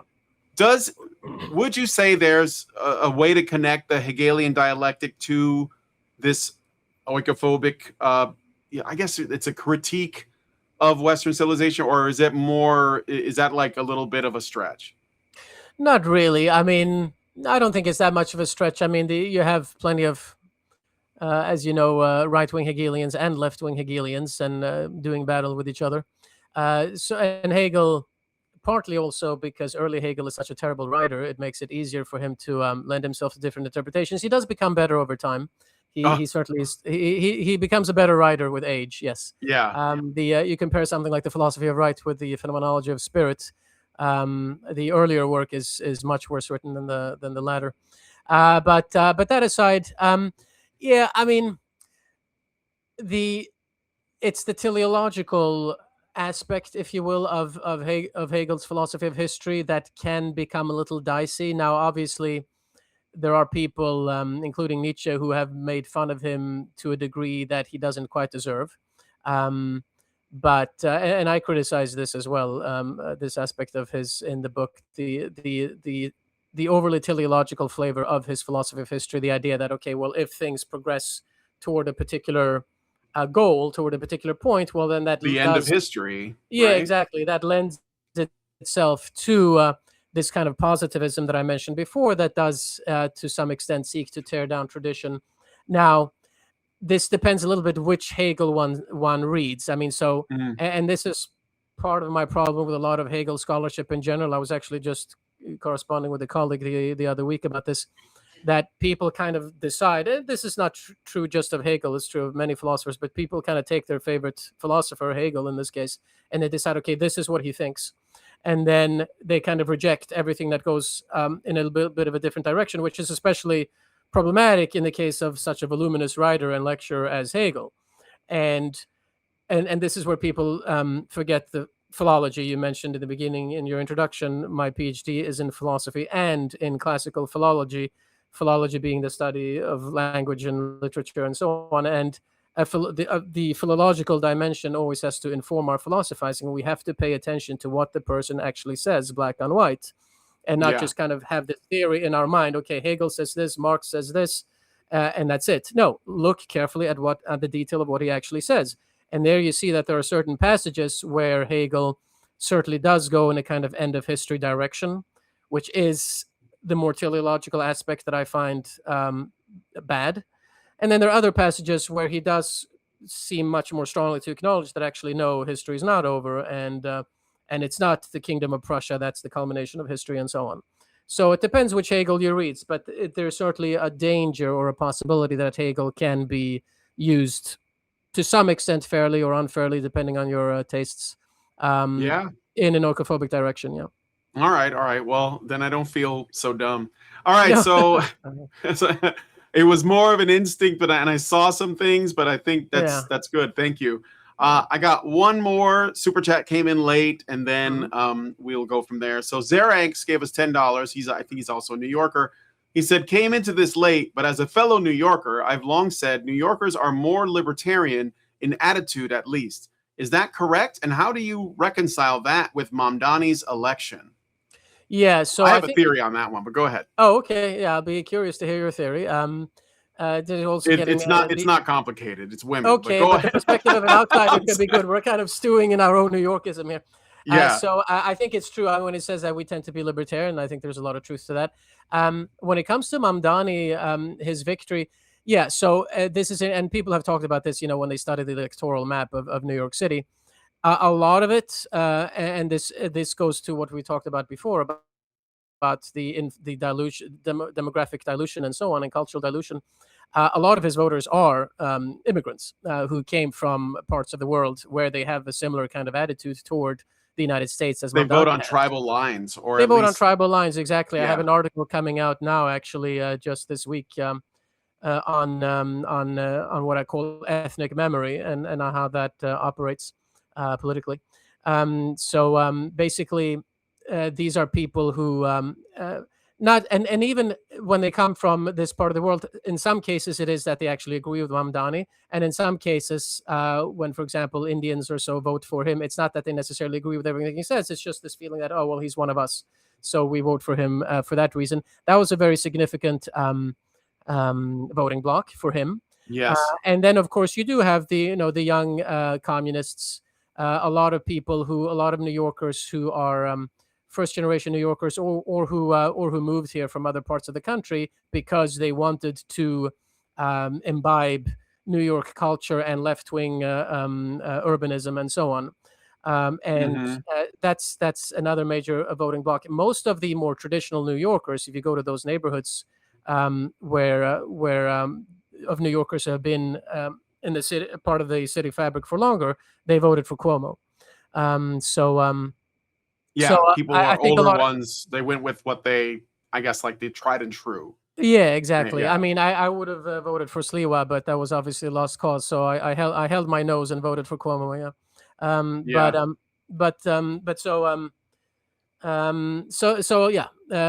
That's why it's a story of a tale of two cities as opposed to a story of two. Yeah, I think New York, the cities have very hardy people, hardworking, and they, especially New Yorkers, they typically are they feel very strongly about their home city, but apparently it wasn't enough, because the truth is that yes, a lot of them vote along tribal lines.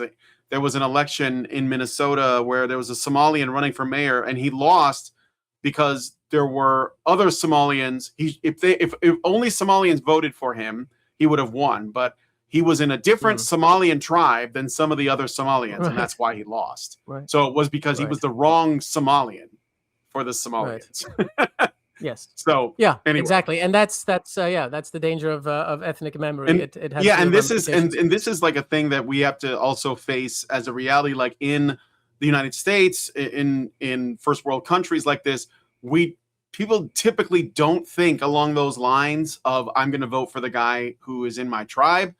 But people from the third world and such, they will. That's like what they know. And that's a very important point you raise. And the reason it's so sad is because one of the major achievements of Western civilization, and this goes back already to ancient Greece as well, is the overcoming of tribalism.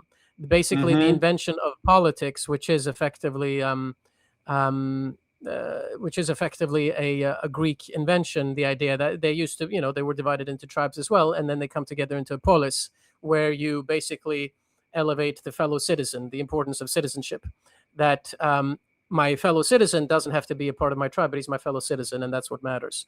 Right. And the establishment of politics, a political system over on top of tribal lines and kind of erasing tribal lines, that is one of the core achievements of the West, and that's being completely destroyed by the influx of still tribal cultures. All right, that's great. Okay, well, guys. Oh, first of all, Benedict, thank you so much for coming on our show. I don't know if you want to have any questions for us or our channel or anything like that, or any final words you'd like to say. No, not really. I would say it might sound a little hackneyed, but to combat oikophobia, I think it's also important to remember the good things we have. You mentioned accelerationists and so on. I think a gratitude toward Nihilists. Nihilist, exactly.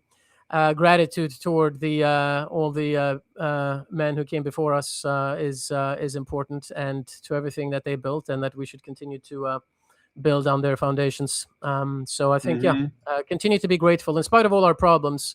Realize that there's life in the old thing yet, and she's worth fighting for. So right, and we're still living in the most prosperous, the most safe, the most abundant time in all of human history, and if you're in the United States, even more so. You were born in the last half century in the United States, you won the lottery. Yeah, exactly. Don't take it for granted. Basically, I think that's where oikophobia can get in. The peak of decadence. You take things for granted, and then you start finding things to be resentful about. That's right, and it's not good. So anyway, I want to thank you again to Benedict Beckeld. The book is Western Self-Contempt, Oikophobia in the Decline of Civilizations. You can get it on Amazon. Are you going to do like an audiobook of this for some people who like to listen while they work out and stuff like that? They were the publisher, Cornell University Press, they had offered it to Audible and a couple of those different companies, and apparently we're told that it was too intellectual for Audible. What? So, yeah, that's what they said. Well, yeah. I mean, if you want somebody to read the book for you, I can do it. So that's what I was told for a small fee by Cornell. But right, exactly. Yeah, no, that would be great. So we'll see if if there was enough demand for it, then I'm sure that could happen. But people would have to write to Audible or whatever and to say this is a book we want as an audiobook. Well, you came on the right channel, because even though we stay tiny, for some reason, every time a guest comes on our show, they go on to blow up. So maybe we have the Midas touch, but we can't do it to ourselves. So hopefully you'll do more interviews and get out there. And I really do. And then I'll come back with a Midas touch on you. Yes, exactly. Yeah, thank you. We will. I think this is a really important conversation. That's why I want to bring you on, because I like to look at what is like the most fundamental part of the problem. A lot of people look at the symptoms and they're like, this is bad, this is bad. But it's like, yeah, but where's that coming from? And I want to get as deep as I can. So I thought this was a really good conversation, and I'm very thankful for that. So, and thank you guys for watching. I'm sorry, what was that?